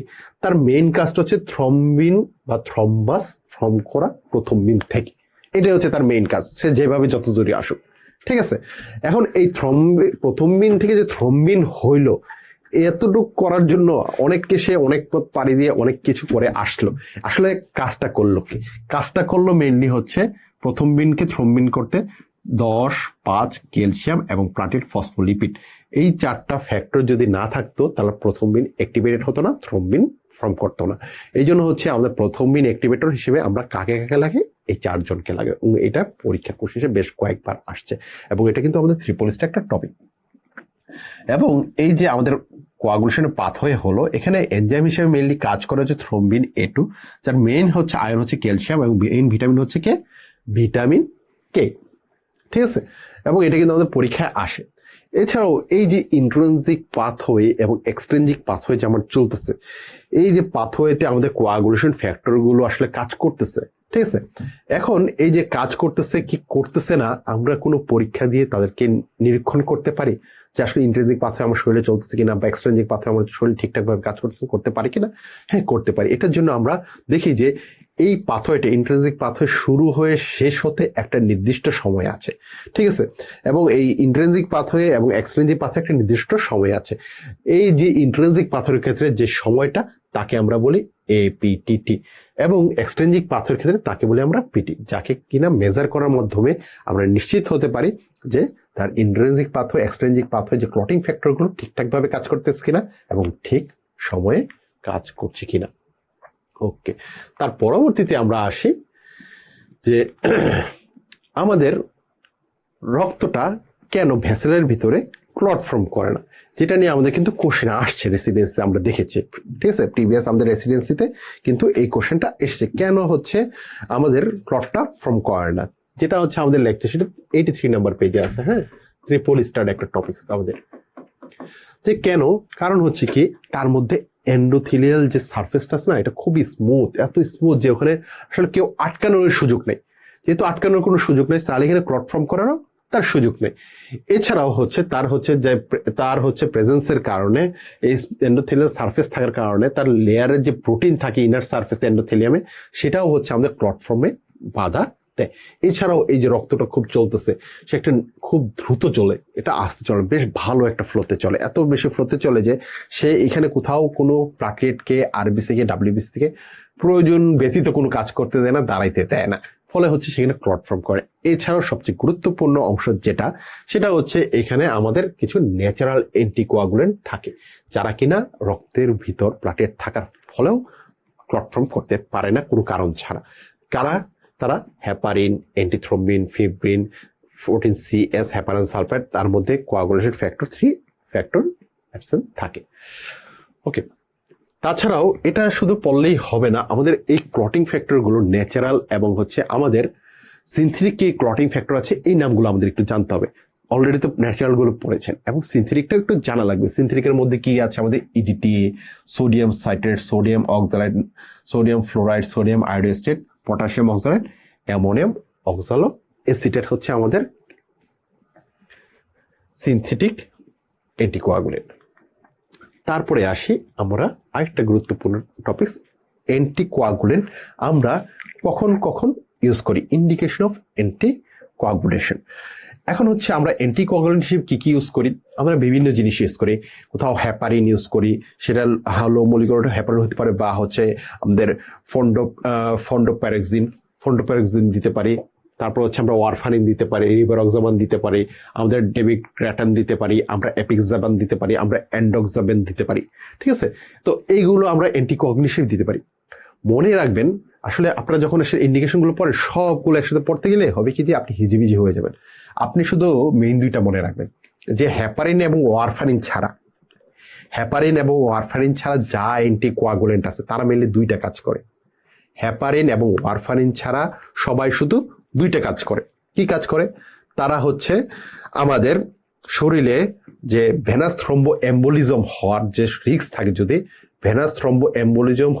রিস্ক থাকে তাহলে তারা প্রিভেন্ট করে। আরেকটা হচ্ছে যদি কারো অ্যাট্রিয়াল ফিব্রিলেশন থেকে স্ট্রোক হওয়ার সম্ভাবনা থাকে, সেই ক্ষেত্রে সেটা প্রিভেনশন করার জন্য আমরা ওয়ারফারিন, হেপারিন ছাড়া বাকি যা আছে সব ইউজ করতে পারি।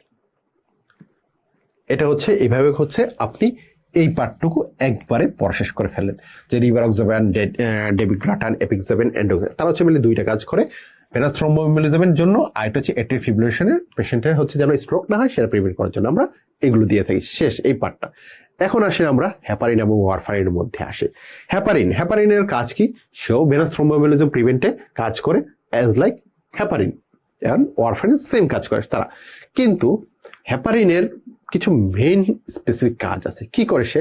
যদি কারো করোনারি ইন্টারভেনশন আমরা করতে চাই, ঠিক আছে, পিসিআই করতে চাই বা পোস্ট থ্রম্বোলাইসিস কারো এমআই করতে চাই এবং আনস্টেবল এনজাইনে প্র্যাকটিস করে, তখন আমরা হেপারিনটা ইউজ করতে পারি। এছাড়াও যদি কারো বাইপাস গ্রাফটিং হওয়ার সুযোগ থাকে বা কারো যদি এমন থাকে যে আমরা ডায়ালাইসিস দেওয়া লাগবে পেশেন্টের, কিন্তু হচ্ছে তার ক্লট ফর্ম করার সিরিয়াস, সেই ক্ষেত্রে তাকে আমরা প্রিভেন্ট করার জন্য হেপারিন দিতে পারি। কিন্তু ওয়ারফারিনের ক্ষেত্রে এটা মেইনলি হচ্ছে আর্টেরিয়ালের ক্ষেত্রে আমরা ইউজ করি। মেইনলি হচ্ছে আর্টেরিয়াল এম্বোলিজম বা এট্রিয়াল ফিব্রিলেশনের জন্য আমরা এটা ইউজ করি। এছাড়াও যদি কারো এক্সটেন্সিভ খুব ভয়াবহ আকারে এমআই হয়ে যায়, সেই ক্ষেত্রে হচ্ছে আমরা ওয়ারফারিন ইউজ করতে পারি। এছাড়াও হচ্ছে আমাদের ইসকেমিক স্ট্রোকের জন্য আমরা এটা দিতে পারি, বা কার্ডিও ভার্সনের জন্য আমরা ওয়ারফারিন দিতে পারি। তো হচ্ছে মেইনলি হচ্ছে আপনারা আসলে যখন এগুলো পড়তে যাবেন, তখন হচ্ছে সবগুলো এত কাছাকাছি যে আপনি একটু হয়ে যাবেন। আপনি যেটা করবেন, মনে রাখবেন যে ভেনাস থ্রম্বোএমবোলিজমের জন্য আসলে আমরা সবগুলো দিতে পারি, হ্যাঁ। এবং এট্রিয়াল ফিব্রিলেশনের জন্য হচ্ছে আমরা কি দিতে পারি? এট্রিয়াল ফিব্রিলেশনের জন্য আমরা হেপারিন, ওয়ারফারিন ছাড়া বাকি যা আছে তা দিতে পারি। এবং হেপারিনটা আমরা আর কখন দিতে পারি? যদি কারো এমআই এর পরে আমরা থ্রম্বোলাইসিসের চিন্তা করি, কারো যদি আমরা প্রাইমারি পিসিআই করার চিন্তা ভাবনা, কারো যদি বাইপাস করার চিন্তা করি, বা কারো যদি ডায়ালিসিস দিই। আর এছাড়া বাকি যা আছে সবকিছুর জন্যই আমরা ওয়ারফারিনটা ইউজ করতে পারি। জাস্ট এটা একবার রিডিং পড়বেন, তাইলেই হবে, ঠিক আছে। এবং এটা আপনারা আবারও গিয়ে যখন আপনাদের ফার্মাকোলজি ক্লাস হবে তখন আপনারা আবার পড়বেন। বিশেষ করে হচ্ছে low molecular weight heparin, high molecular weight heparin, এগুলো আসলে আপনাদের ওইখানে আসে। এখানে হেমাটোলজি হিসেবে আসলে অত কিছু আসে না। হেমাটোলজি হিসেবে আসলে আমাদের যেটা জানতে হয় সেটা হচ্ছে আমাদের যে হেপারিন সাহেব আছে, হেপারিন সাহেব কোন কোন ক্লটিং ফ্যাক্টরকে প্রিভেন্ট করে আমাদের কোয়াগুলেশনকে সে বাধা প্রদান করে। সে মেইনলি হচ্ছে হেপারিন, যেটা হচ্ছে আমাদের 86 নাম্বার পেজে লেখা আছে, যে সে করে কি আমাদের কিছু কিছু ক্লটিং ফ্যাক্টরকে সে বাইন্ড করে এবং কিছু কিছু ক্লটিং ফ্যাক্টরকে সে ইনহিবিট করার মাধ্যমে কাজ করে। দেখা যায় সে হচ্ছে হেপারিন 3 নাম্বার ক্লটিং ফ্যাক্টরকে বাইন্ড করে সে অ্যাক্টিভেশন হতে বাধা দেয়। এছাড়া সে কিছু ক্লটিং ফ্যাক্টরকে হচ্ছে ইনহিবিশন করে, যেমন হচ্ছে 2, যেমন হচ্ছে 9, 10,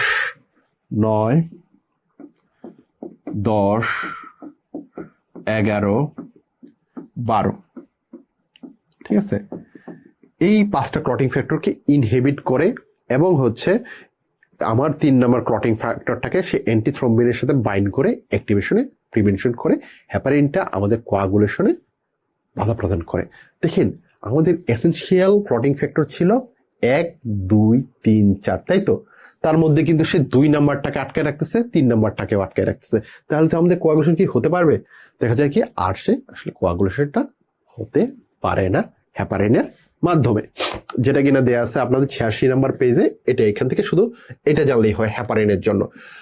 আর হচ্ছে ওয়ারফারিন। এখন হচ্ছে ওয়ারফারিনের ক্ষেত্রে আমাদের একটা জিনিস জানতে হয় যে আমাদের ওয়ারফারিন যে আছে সে আসলে কিভাবে আসলে কাজ করে এবং সে কোন কোন ক্লটিং ফ্যাক্টরকে ইনহিবিট করে। সে মেইনলি হচ্ছে আমাদের ভিটামিন কে ডিপেন্ডেন্ট যে ক্লটিং ফ্যাক্টর আছে 2, 7, 9, 10, এই 4টা ক্লটিং ফ্যাক্টরকে ইনহিবিট করার মাধ্যমে ওয়ারফারিনটা কাজ করে, যেটা আমাদের 87 নাম্বার পেজে মেকানিজম অফ অ্যাকশন লেখা আছে, যেখানে সে হচ্ছে 2 নাম্বার এবং 10 নাম্বার অ্যান্টিথ্রম্বিন ইফেক্টের মাধ্যমে কাজ করে এবং প্রোটিন সিএস এটা ইনহিবিট করার মধ্যে 5, 7 কাজ করে এবং টিস্যু ফ্যাক্টর পাথো ইনহিবিটর হিসেবে আমাদের 7 এবং 10কে সে ইনঅ্যাক্টিভেটেড রেখে দেয়। তো এই 4টা ক্লটিং ফ্যাক্টর ইনহিবিট রাখার মাধ্যমে আসলে ওয়ারফারিনটা আমাদের ক্লটিং ফ্যাক্টর যেটা আছে সেটাকে কোয়াগুলেশন যে অ্যাক্টিভেশন হওয়ার কথা তার মধ্যে অন্যতম একটা এসেনশিয়াল ছিল 2, তাকে ইনহিবিট করার মাধ্যমে আমাদের কি হয়, আমাদের কোয়াগুলেশনটা প্রিভেন্ট করে। এখন আমরা যেটা আসলে পড়বো একটা ব্লিডিং ডিসঅর্ডার, আমরা আসলে কিভাবে হচ্ছে পরিমাপ করতে পারি ব্লিডিং ডিসঅর্ডারটা। তো ব্লিডিং ডিসঅর্ডার যে হচ্ছে কি হচ্ছে না, আমাদের ক্লটিং ফ্যাক্টরগুলো কাজ করতেছে কিনা, প্লাটলেটগুলো কাজ করতেছে কিনা, এটা একটা দেখা আমাদের জন্য খুবই গুরুত্বপূর্ণ একটা ইস্যু। আমাদের আসলে যে মানুষের পরীক্ষা নিরীক্ষা যখন করি, যখন অপারেশন হবে, যখন কোনো এক্সেস ব্লিডিং হবে, তখন আসলে এগুলো আমরা করে থাকি। তো সেই পরীক্ষায় কোশ্চেনগুলো কিন্তু আমাদের আসে। অলরেডি আমরা জেনেছি এক্সট্রিনজিক পাথওয়েকে আমরা অ্যাসেস করতে পারি প্রথম মিন টাইম দিয়ে, এবং ইন্ট্রিনজিক পাথওয়েকে আমরা অ্যাসেস করতে পারি এপিটিটি দিয়ে, এবং প্লাটিলেটটা মানুষের কাজ করতেছে কিনা সেটা আমরা দেখতে পারি তার ব্লিডিং টাইম থেকে দেখে। ঠিক আছে, কিভাবে এটা আসলে আমরা জানলাম, যখন আপনাদের আমরা এই হেমোস্টেসিসটা পড়াচ্ছিলাম তখন বলতেছিলাম যে ভেসেল থেকে যখন রক্তগুলো বের হয়ে যাচ্ছে, এখানে কিন্তু ফার্স্টে ভেসেলের স্পাজম হলো, স্পাজমের পরেই কি হলো, এখানে প্লাটেট কিন্তু প্লাক ফর্ম করতে, তাহলে প্লাটেট কিন্তু আসতে হলো। তাহলে এই ব্লিডিংটা যে হচ্ছিল তাকে বন্ধ করার জন্য ফার্স্ট যে সেলটা আমার অ্যাসেস করতে হয়, যে সেলটা আসলে পরিপূর্ণভাবে তাকে বন্ধ করতে হেল্প করে, সেটাকে প্লাটলেট।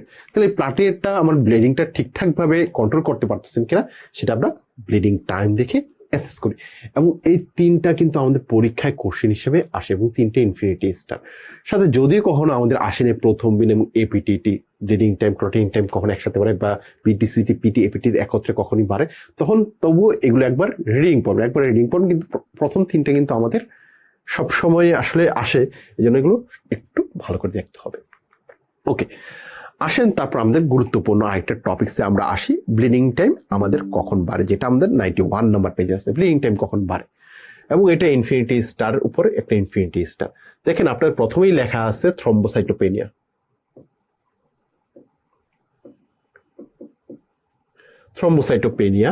থ্রম্বোসাইটোপেনিয়ার একটা উদাহরণ জাস্ট হচ্ছে আপনাদের 91 নম্বর পেজে লেখা আছে ব্র্যাকেটে আইটিপি। এখন আমি কি আপনাদেরকে কজেস অফ থ্রম্বোসাইটোপেনিয়া পড়িয়েছি? দেখেন কোশ্চেনটা কিন্তু দুইভাবে আসে আমাদের। একটা কোশ্চেন আসে কজ অফ থ্রম্বোসাইটোপেনিয়ার উদাহরণগুলো এভাবে করে আসে, আরেকটা কোশ্চেন কিন্তু আসে কখন আমাদের ব্লিডিং টাইমটা বেড়ে যায়। কখন আমাদের ব্লিডিং টাইমটা বেড়ে যায়? থ্রম্বোসাইটোপেনিয়া হলেই কিন্তু আমাদের ব্লিডিং টাইমটা বেড়ে যায়, তাই না? তাহলে এই থ্রম্বোসাইটোপেনিয়ার যে উদাহরণগুলো ব্লিডিং টাইম বাড়ার জন্য কি তারা দায়ী নয় কি? তারা অবশ্যই দায়ী, এবং কোশ্চেনটা কিন্তু ওইভাবেও আসে। ঠিক আছে, এই জন্য হচ্ছে আমাদের থ্রম্বোসাইটোপেনিয়া এবং ব্লিডিং টাইম কখন বাড়ে একসাথে জেনে পড়তে হয়। ঠিক আছে, তাহলে তো আমাদের একসাথে আপনি পড়ে ফেলেন, সাথে বন উইলবেন, ডেঙ্গু, হেমোরেজিক ফিভার, এগুলো আমাদের ব্লিডিং টাইম বাড়ে, এবং এটা একটি ইনফিনিটি স্টার টপিক। তাছাড়াও হচ্ছে আমাদের লাস্ট রেসিডেন্সিতে কোশ্চেন এসেছিল হচ্ছে আমাদের এপিটিটি টাইম কখন বাড়ে, কোন কোন কোয়াগুলেশন ফ্যাক্টর ডেফিসিয়েন্সির কারণে আমাদের এটা বাড়ে। লাস্ট রেসিডেন্সি আমাদের এসেছিল, এবং এটা হচ্ছে আমাদের একটা ট্রিপল স্টার টপিকস। এবং ক্লটিং টাইম কখন আমাদের বাড়ে, এটা হচ্ছে একটা ট্রিপল স্টার টপিকস। এবং লাস্ট হচ্ছে ডিপ্লোমা যেটা হলো, সেই লাস্ট ডিপ্লোমার ক্ষেত্রে আমাদের কোশ্চেনে ছিল পিটি টাইম আমাদের কখন বাড়ে, কোন কোন ক্লটিং ফ্যাক্টর ডেফিসিয়েন্সির কারণে আমাদের পিটি টাইম বাড়ে। এপিটিটি এবং পিটিতে কোন কোন ক্লটিং ফ্যাক্টর লাগে সেটা আমি আপনাদের একটা মিনিট পরে একটু পড়াচ্ছি। এবং এগুলো আমাদের কোশ্চেন, যে ব্লিডিং টাইম কখন বাড়ে, কখন প্রলঙ্গেশন হয় ব্লিডিং টাইম, এগুলো আমাদের কোশ্চেন হিসেবে এসেছিল। এখন আপনাদের আমি একটা খুবই একটা ইম্পর্টেন্ট একটা চার্ট পড়াবো, যেটা কিনা আমাদের লেকচার শিটে 92 নম্বর পেজে আছে, যেটা একটা ইনফিনিটি স্টার চার্ট। এখান থেকে আমাদের কোশ্চেনটা দুইভাবে আসে। একটা আসে কারো কোয়াগুলেশন ঠিকঠাক ভাবে হচ্ছে কিনা আমি তাকে কি কি ইনভেস্টিগেশন করে জানতে পারি। আমরা যখন পড়তেছিলাম যে কোয়াগুলেশন করার জন্য কি কি জিনিস লাগে, আমরা কি দেখছি, কোয়াগুলেশন করার জন্য আসলে আমাদের তিনটা জিনিস লাগে। কি লাগে? আমাদের প্লাটেট লাগে, আমাদের ক্লটিং ফ্যাক্টরগুলো লাগে, এবং আমাদের ফিব্রিন টিস্যু, ফাইব্রাস টিস্যুগুলো আমাদের বা টিস্যু ফ্যাক্টরগুলো লাগে। তাহলে আমরা দেখলাম যে প্লাটেট লাগে, প্লাটেট কাউন্ট করার জন্য আমরা কিভাবে করতে পারি, প্লাটেট ঠিকঠাক আছে কিনা তার প্লাটেট কাউন্ট দেখতে পারি। আমাদের ক্লটিং ফ্যাক্টরগুলো ঠিকঠাক ভাবে কাজ করে কিনা এটা কিভাবে দেখতে পারি, আমাদের দুইটা পাথওয়েতে ক্লটিং ফ্যাক্টরগুলো কাজ করে, একটা হচ্ছে ইন্ট্রিনসিক পাথওয়েতে, আরেকটা হচ্ছে এক্সট্রিনসিক পাথওয়েতে। আমরা জানি এক্সট্রিনসিক পাথওয়েকে প্রথম বিন টাইম দেওয়া দেখি, আর ইন্ট্রিনসিক টাইমটিকে আমরা এপিটিটি দিয়ে দেখি। তাহলে হচ্ছে যদি কারো কোয়াগুলেশন ঠিকঠাক ভাবে করছে, ইনভেস্টিগেশন করে আমি দেখতে চাই, তাহলে কি কি দেখবো, তার প্লাটেট কাউন্ট দেখবো, তার প্রথম বিন টাইম দেখবো, এবং তার এপিটিটি টাইমটা দেখবো। এছাড়াও স্পেশাল হচ্ছে আমাদের হাইপোফিব্রিনোজেনিমিয়া হতে পারে, শুধুমাত্র 1 নম্বর ক্লটিং ফ্যাক্টর ডিফিসিয়েন্সির কারণে শুধুমাত্র আমরা ফিব্রিনোজেন কনসেন্ট্রেশনটাও একটু আলাদা করে দেখতে হয়। এই জন্য হচ্ছে কারো কোয়াগুলেশন স্ক্রিনিং করার জন্য আমাদের 4টে ইনভেস্টিগেশন করতে হয়। কি কি?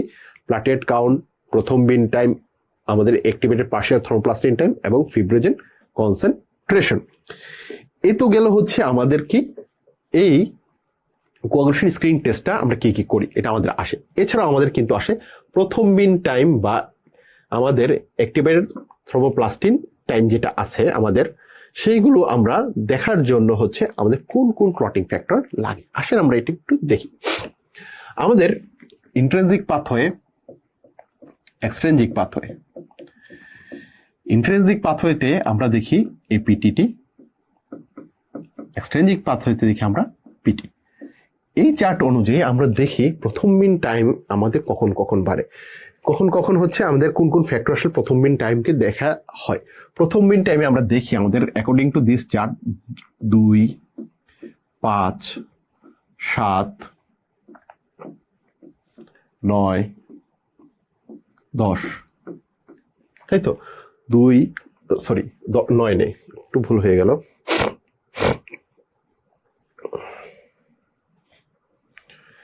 আমাদের হচ্ছে 9 না, এটা ঠিক আছে। 2, 5, 7, 10, 2, 5, 7, 10, ঠিক আছে। এই চারটা লাগে। এছাড়াও তার পরবর্তী লাইন লেখা আছে যে তাদের মধ্যে ক্লটিং ফ্যাক্টর আরো একটা থাকে, সেটা হচ্ছে ফিব্রিনোজেন। এই জন্য ফিব্রিনোজেন ডিফিসিয়েন্সি হতে পারে। তার মানে হচ্ছে আমাদের প্রথম মিন টাইম দেখতে হলে আমরা দেখি যে এই 5টা ক্লটিং ফ্যাক্টর আসলে তাকে দেখা হয়, 1, 2, 5, 7 এবং 10। এটা হচ্ছে কি আমাদের প্রথম মিন টাইম বা এক্সট্রিনসিক পাথওয়েতে আমরা এই ক্লটিং ফ্যাক্টর গুলো দেখি। আর ইন্ট্রিনসিক পাথওয়ের ক্ষেত্রে কোন কোন ক্লটিং ফ্যাক্টর দেখি? অ্যাকর্ডিং টু দিস চার্ট আমরা দেখি 2, 5, 8, 9, 10, 11 এবং 12 নাম্বার ক্লটিং ফ্যাক্টর, এবং তার পরবর্তী লাইন লেখা আছে আবার ফিব্রিনোজেন বা 1 নাম্বার ক্লটিং ফ্যাক্টর। তাহলে আমরা দেখতে পারি যে ইন্ট্রিনসিক পাথওয়েতে লাগে 1, 2, 5, 8 থেকে 12, আর এক্সট্রিনসিক পাথওয়ে পিটিতে লাগে আবার 1, 2, 5, 7, 10 নাম্বার ক্লটিং ফ্যাক্টর। ঠিক আছে, এখন আমাদের এটা মনে রাখার জন্য জাস্ট আপনি কিভাবে মনে রাখবেন যে আসলে আমাদের এপিটিটি এবং পিটিতে 1, 2, 5 হচ্ছে কমন, 125 কমন, এবং 8 থেকে 12 লাগে এপিটিটিতে, আর পিটিতে লাগে 7 থেকে 10। এবং এটা হচ্ছে একটা ইনফিনিটি স্টার, আমাদের একটা কোশ্চেন আসে। এবং লাস্ট হচ্ছে রেসিডেন্সিতে এসেছিল আমাদের পিটি, এবং লাস্ট ডিপ্লোমাতে আমাদের পিটির কোশ্চেনটা আমাদের পরীক্ষায় কিন্তু এসেছে। বুঝতেই পারতেছেন এটা কেমন গুরুত্বপূর্ণ, এটা আমাদের কিন্তু পরীক্ষায় আসে। তো আমরা হচ্ছে এই যে চারটা পড়লাম, সেই চারটা থেকে আমরা দেখলাম এই কোয়ালিটি স্ক্রিনিং থেকে কোয়ালিটি স্ক্রিনিং টেস্ট, এবং এখান থেকে দেখলাম প্রথম মিন টাইমে হচ্ছে আমাদের 1, 2, 1, 2, 5, 7, 10, আর এখানে হচ্ছে 1, 2, 5, 8 থেকে 12 নম্বর ক্লটিং ফ্যাক্টরগুলো আমার লাগে। যদি তাদের হচ্ছে এই টাইমগুলো বেড়ে যায়, তার মানে হচ্ছে এই ক্লটিং ফ্যাক্টরগুলোর হয় কোনো ডিফিসিয়েন্সি আছে, না হলে কোনো সমস্যা আছে, এই জন্য তারা কাজ করছে না ঠিকঠাক ভাবে। ওকে, তার পরবর্তী আমরা ইয়াতে আসি। আমাদের এই প্লাটিলেট নিয়ে মোটামুটি অনেক কিছু পড়লাম। এখন এই প্লাটিলেট কেন্দ্রিক কিছু আমাদের ডিজিজ নিয়ে আমরা এখন পড়াশোনা করব। যেমন প্রথম আমরা যেটা নিয়ে পড়বো সেটার নাম হচ্ছে HSP. HSP means hemolytic uremic syndrome, sorry HSP বলতেছি, HUS, HUS, HUS, hemolytic uremic syndrome, HUS. তো হাসের মধ্যে আমি একটা ছবি দিয়ে আসলে এটা বর্ণনা করেছি, যেটা আপনাদের লেকচার শিটের 102 নম্বর পেজ আছে। এই জিনিসটা আসলে বর্ণনা করা আছে। ওইখানে কি বলছে, এই হেমোলাইটিক ইউরুমিক সিনড্রোম মেইনলি কাদের হয়? মেইনলি কমনলি হয় কাদের? আমাদের চিলড্রেনদের হয়। তাদের কি হয়? মেইনলি তাদের রেনাল ফেলিওর হয়। কেন হয় রেনাল ফেলিওর? কারণ একটা ইকোলাই, আমাদের বাবুরা যখন আসলে খাওয়া দাওয়া করে, চিলড্রেন দেখা যায় অনেক কিছু মাটিতে আশেপাশ থেকে অনেক কিছু তারা গ্রহণ করে ফেলে, সেই ক্ষেত্রে ইকোলাই তারা গ্রহণ করে ফেলতে পারে। সেই ক্ষেত্রে দেখা যায় কি, সেই ইকোলাই যখন স্টোমাকে যায়, সেখান থেকে সিগার টক্সিন আমাদের সিক্রেট করে, যেটা অ্যাবডোমিনাল পেইন করে এবং খুব ব্লাডি ডায়রিয়া এবং ফিভার করে, সিজার করে, লেথার্জি পর্যন্ত তার করে ফেলতে পারে। এখন ইনভেস্টিগেশন করলে দেখা যায় যে তার মধ্যে কি পাই আমরা, তাকে হেমোলাইটিক এনিম পাই, এবং হচ্ছে তার সিবিসি থ্রম্বোসাইটোপেনিয়া পাই। এছাড়াও এটা যেহেতু লাস্ট পর্যন্ত আমাদের রেনাল ফেলিওর করে, সেই ক্ষেত্রে আমরা ক্রিয়েটিন লেভেল বেড়ে যায় বা রেনাল ইনসাফিসিয়েন্সি আমরা পাই। তো এই যে এটা হলো, এই হেমোলাইটিক সিনড্রোম যে হলো এই বাবুটার, তার ট্রিটমেন্ট হিসেবে আসলে তার কোন ট্রিটমেন্ট দেওয়া লাগে না, 4 থেকে 6 সপ্তাহ পর সে অটোমেটিক্যালি ঠিক হয়ে যায়। এই জন্য একটা সাপোর্টিভ দিলেই হয়। যদি একান্ত তার ডায়ালাইসিস প্রয়োজন, তাকে ডায়ালাইসিস দেওয়া লাগতে পারে। এই ক্ষেত্রে অ্যান্টিবায়োটিক কোনো রোল নেই, এবং যদি খুব রেনাল ফেলিওর খুব খারাপ পর্যায়ে চলে যায়, সেই ক্ষেত্রে তার ডায়ালাইসিস দেওয়া লাগতে পারে, বা তাকে আইভি ইমিউনোগ্লোবুলিন দেওয়া যেতে পারে। এটা হচ্ছে হেমোলাইটিক ইউরুমিক সিনড্রোম। তার পরবর্তী একটা টপিকস পড়বো HSP, হ্যানোচ স্কিলং পারপুরা, যেটা আমাদের 103 নাম্বার পেজে দেওয়া আছে। এটা কেমন ডিজিজ? এটা হচ্ছে আমাদের একটা ভাস্কুলারিটি ডিজিজ অফ চিলড্রেন। ঠিক আছে, এখানে কি হয়, এখানে হচ্ছে ইমিউনোগ্লোবিন এ কমপ্লেক্স একটা ক্রিয়েট হয়, যেটার কারণে হচ্ছে দেখা যায় যে আমাদের বাচ্চাদের থাইয়ে, ব্যাকের ইনার অ্যাসপেক্ট অফ থাইয়ে এবং ব্যাকে বাটকের মধ্যে ওইখানে তাদের হচ্ছে পালপেবল পারপুরা পাওয়া যায়। এবং এই পালপেবল পারপুরা দেখেই হচ্ছে তাকে আসলে মেনলি আমরা ডায়াগনোসিস করি। এছাড়াও তার সাথে তার অ্যাবডোমিনাল পেইন হতে পারে, তার আর্থাইটিস হতে পারে, তার রেনাল ডিজিজ হতে পারে। এবং এই কমপ্লিকেশনটা তার রেনাল ডিজিজ হওয়ার কারণে তার একে ডেভেলপ করতে পারে। তো এটার ট্রিটমেন্ট কি? এটার কোনো ট্রিটমেন্ট দেওয়া লাগে না, এটা হচ্ছে নিজে নিজেই সাধারণত 6 থেকে 8 সপ্তাহের মধ্যে ভালো হয়ে যায়। তবে স্টেরয়েড দেয় এখনো, এবং আমাদের ডেভিডসন 22, 23 এবং স্টিল 24-এও লেখা আছে স্টেরয়েড দেওয়া হয়। কিন্তু কি জন্য দেওয়া হয় তার রোল কিন্তু ক্লিয়ার না, কিন্তু দেওয়া হচ্ছে। ঠিক আছে, তো আমাদের মেনলি হাস এবং এইচএসপি দুইটাই হচ্ছে আসলে একবার করে আমাদের আসলে রেসিডেন্সি পরীক্ষা আসছে, দুইটা একবার করে আপনারা পড়বেন, আশা করি আপনারা পেরে যাবেন। বিশেষ করে হাসটা একটু ভালো করে পড়বেন, এবং যারা পেডিয়াট্রিক্স গ্রুপের ডক্টর আছেন তারা হাসটা একটু খুব ভালো করে পড়েন, কারণ আপনাদের কিন্তু ফ্যাকাল্টি হিসেবে প্রচুরবার হাস এসেছে, হেমোরেজিক ইউরিক সিনড্রোম।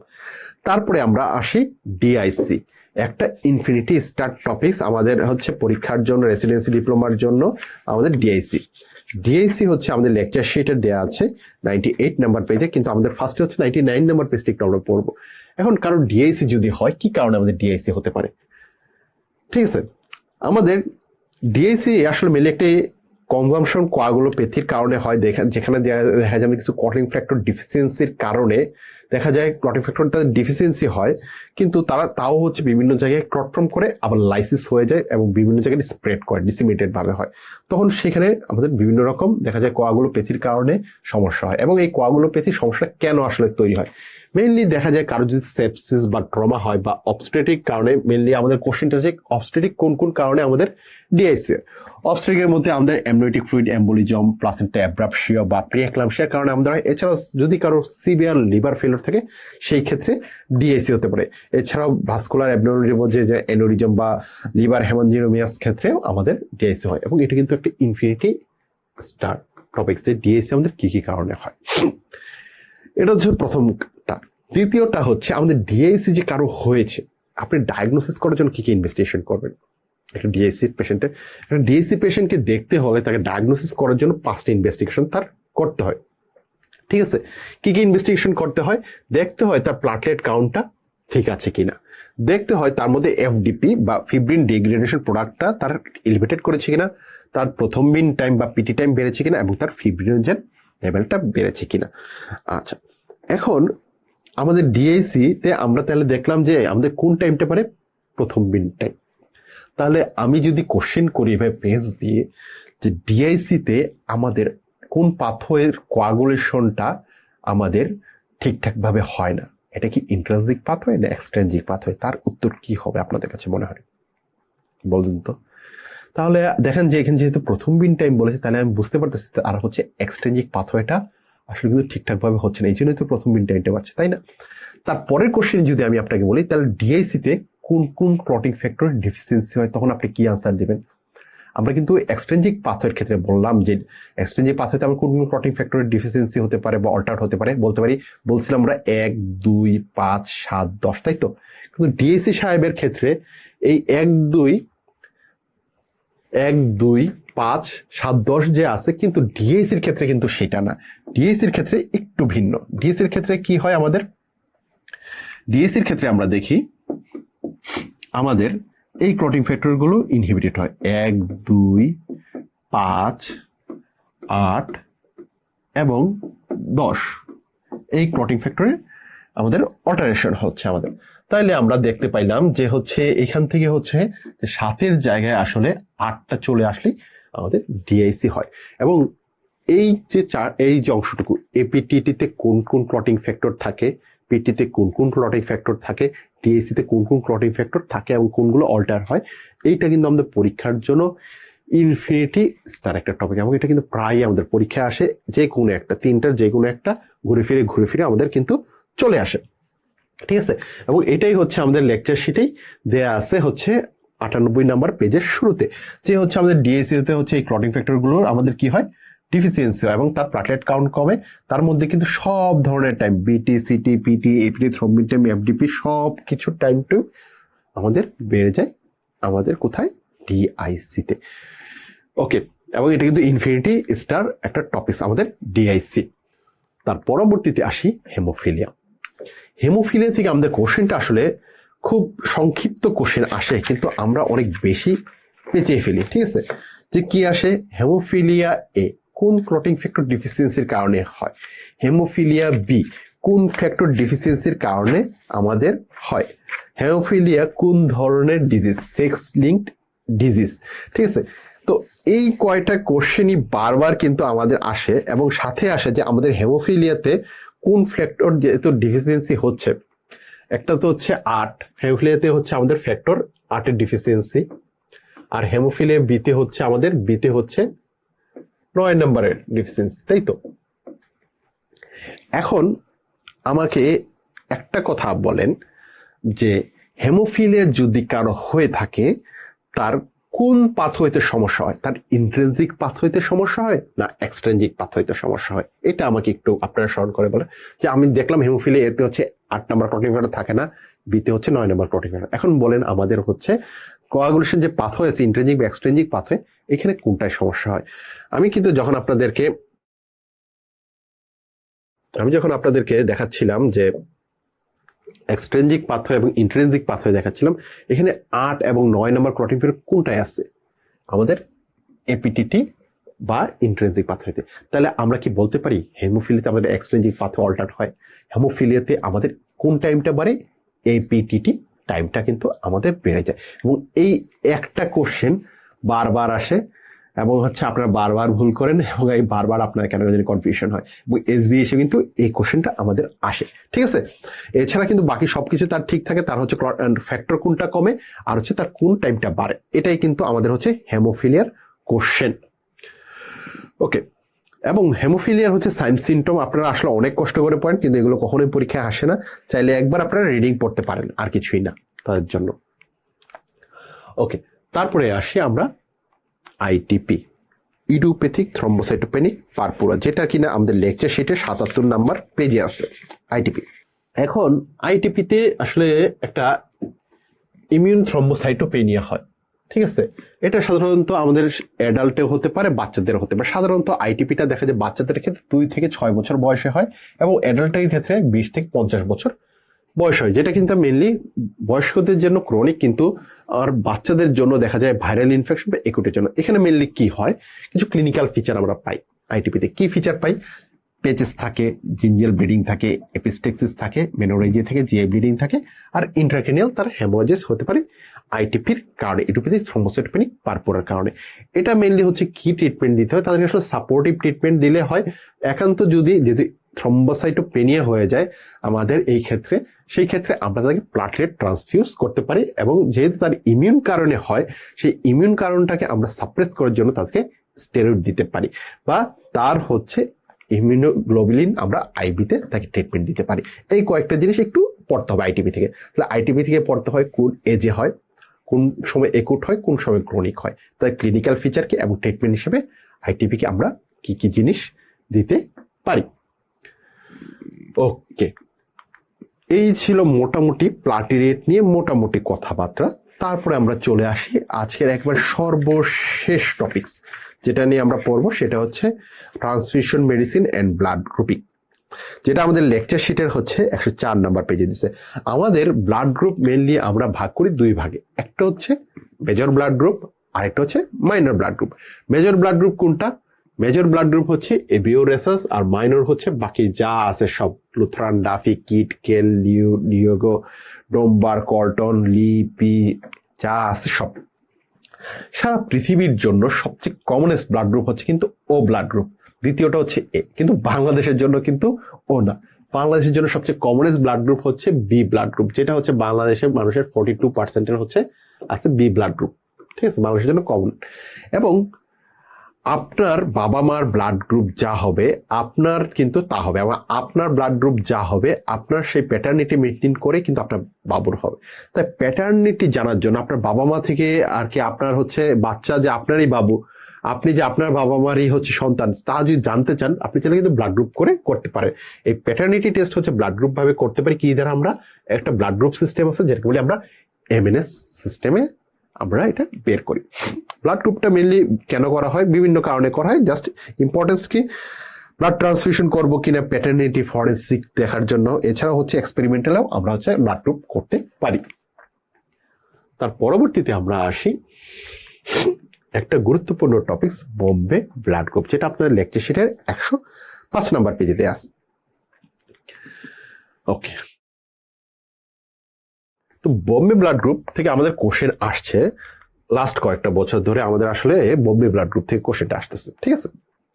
এবং যেহেতু লাস্ট 2 বছর ধরে আমাদের আসলে বোম্বে ব্লাড গ্রুপ থেকে কোশ্চেন আসছে, এই জন্য বোম্বে সম্পর্কে আমাদের একটা জ্ঞান রাখা দরকার।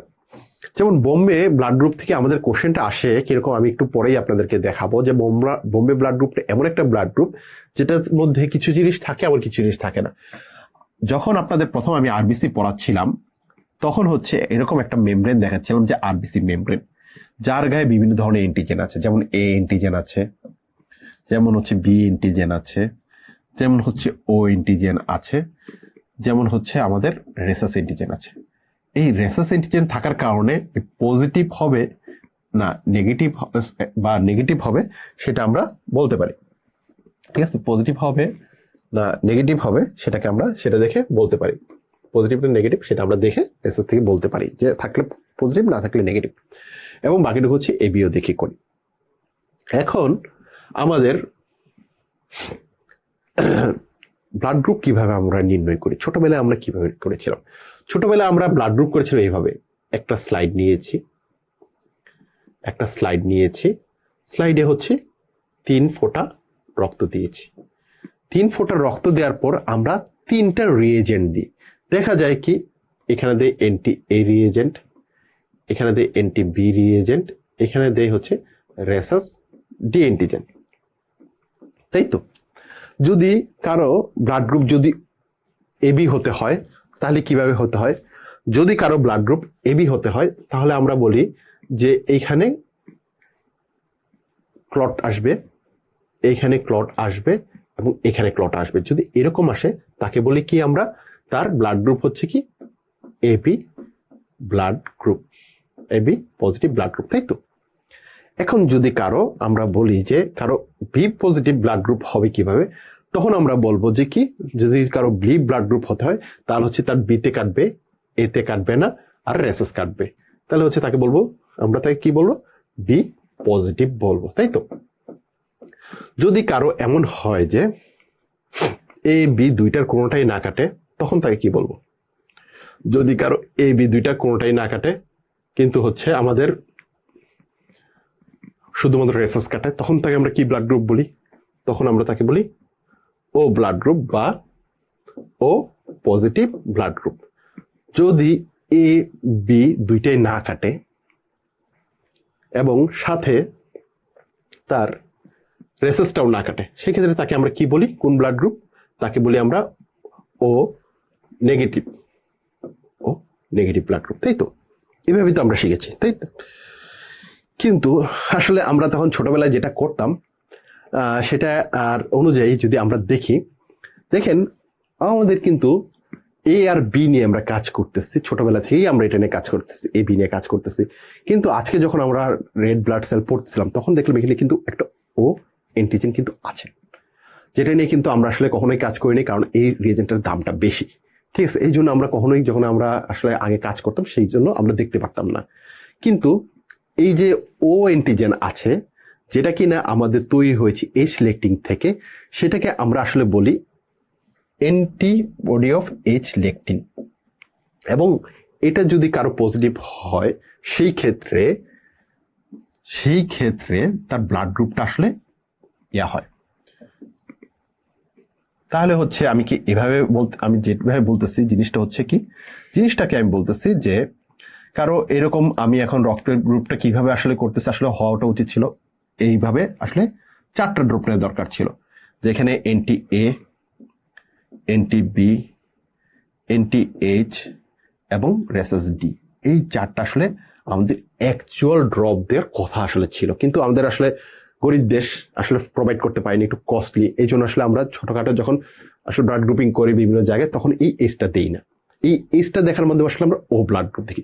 যদি তাহলে কারো ও পজিটিভ ব্লাড গ্রুপ আমি নির্ণয় করতে চাই, যদি কারো ও পজিটিভ আমি নির্ণয় করতে চাই, তাহলে তার এখানে কি থাকতে হবে, এখানে তখন তার এটার মধ্যে রিয়াকশন আসতে হবে এবং এটার মধ্যে রিয়াকশন আসতে হবে। যদি আমি তার মধ্যে ও নেগেটিভ রিয়াকশন আসতে চাই, তাহলে তার মধ্যে কি পাবো, তখন তার মধ্যে হচ্ছে এটার মধ্যে রিয়াকশন পাবো, কিন্তু এটার মধ্যে রিয়াকশন আমি তার পাবো না, এটার মধ্যে তার তখন কোনো রিয়াকশন পাবো না। এইরকম যখন থাকে তাকে বলবো আমরা ও নেগেটিভ ব্লাড গ্রুপ। কিন্তু এটা তো এইভাবে করে আসলে ব্লাড গ্রুপগুলো আসলে অ্যাকচুয়াল নির্ণয় করা হয়।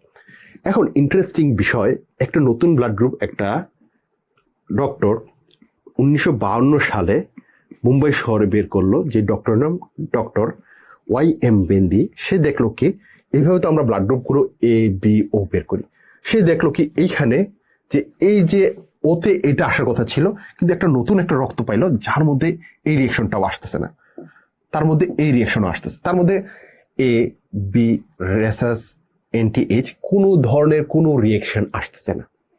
যদি এই ধরনের কোনো রিয়েকশন না আসে, তখন সে দেখলো যখন এরকম কোনো রিয়েকশন আসছে না, তখন এই লোক বেনজি সাহেব 1952 সালে যখন এরকম দেখলো, তখন সে এই ব্লাড গ্রুপটাকে নতুন একটা নামে নামকরণ করলো। সেই নামটা তার যেই স্থানে সে এটা তৈরি করেছে তার জায়গাটা হচ্ছে বোম্বে। ঠিক আছে, বোম্বে।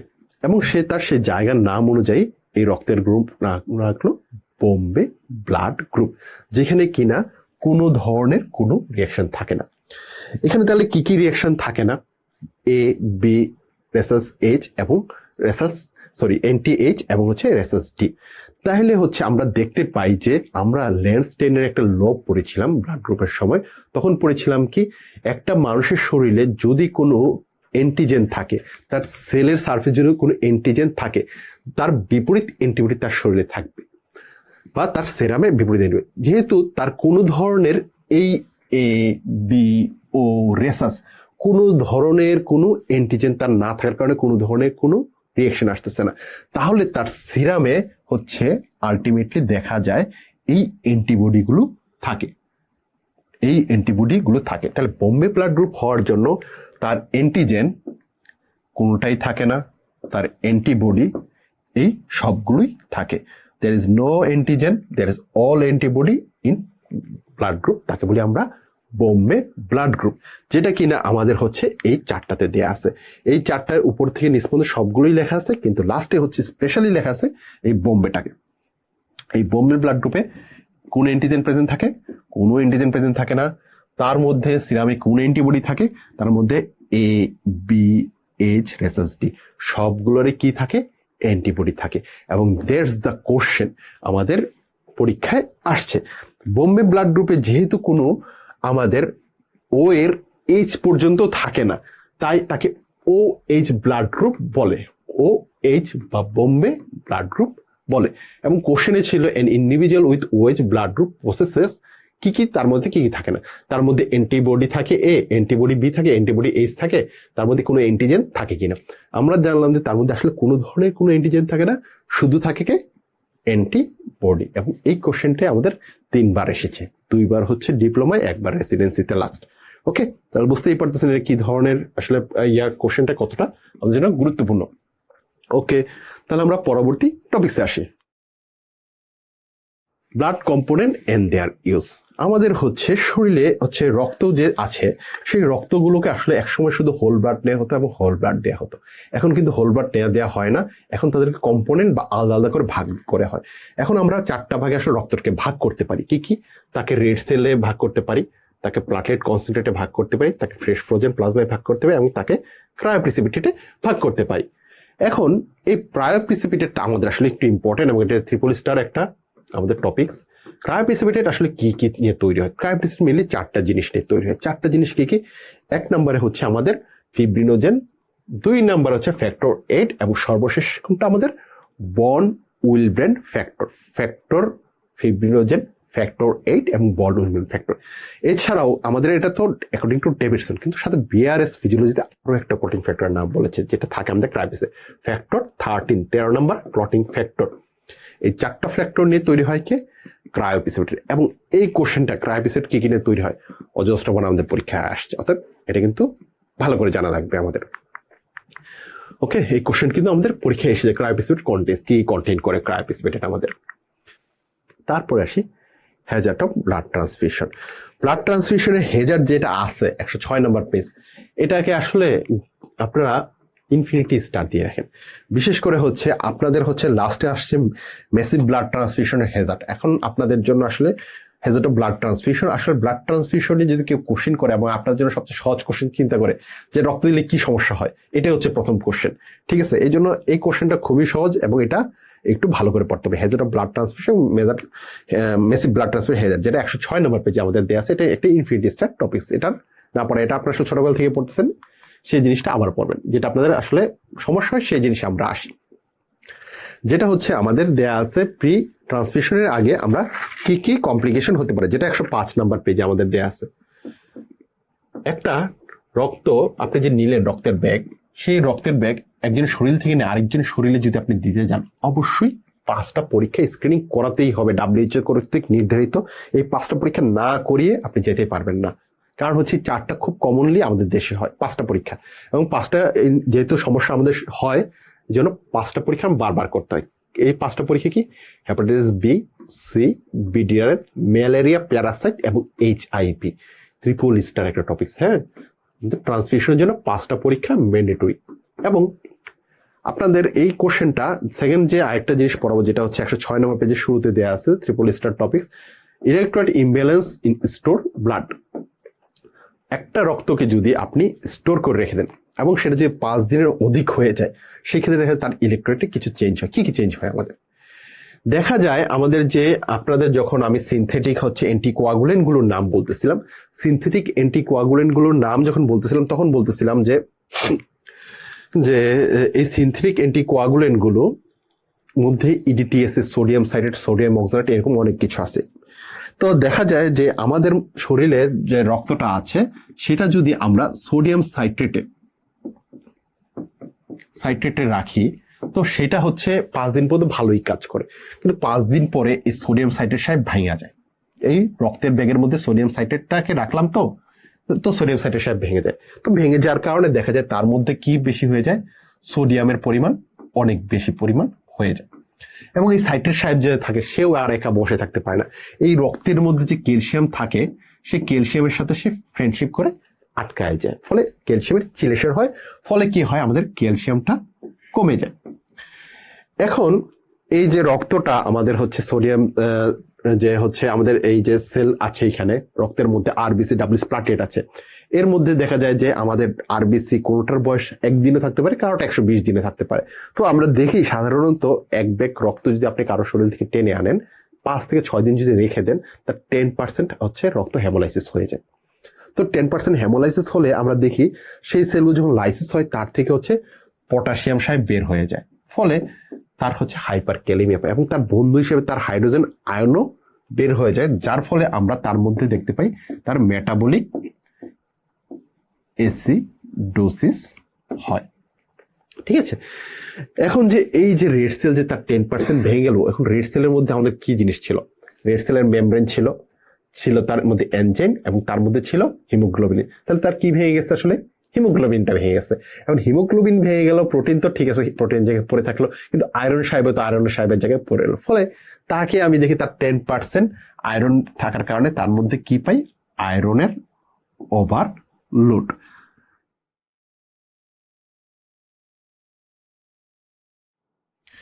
তো হচ্ছে আমরা তাহলে দেখতে পাইলাম যে হচ্ছে কারো যদি আমরা 5 থেকে 6 দিন বা 7 দিন রেখে দেই ফ্রিজে, তার মধ্যে ইলেকট্রোলাইট কি চেঞ্জ হয়?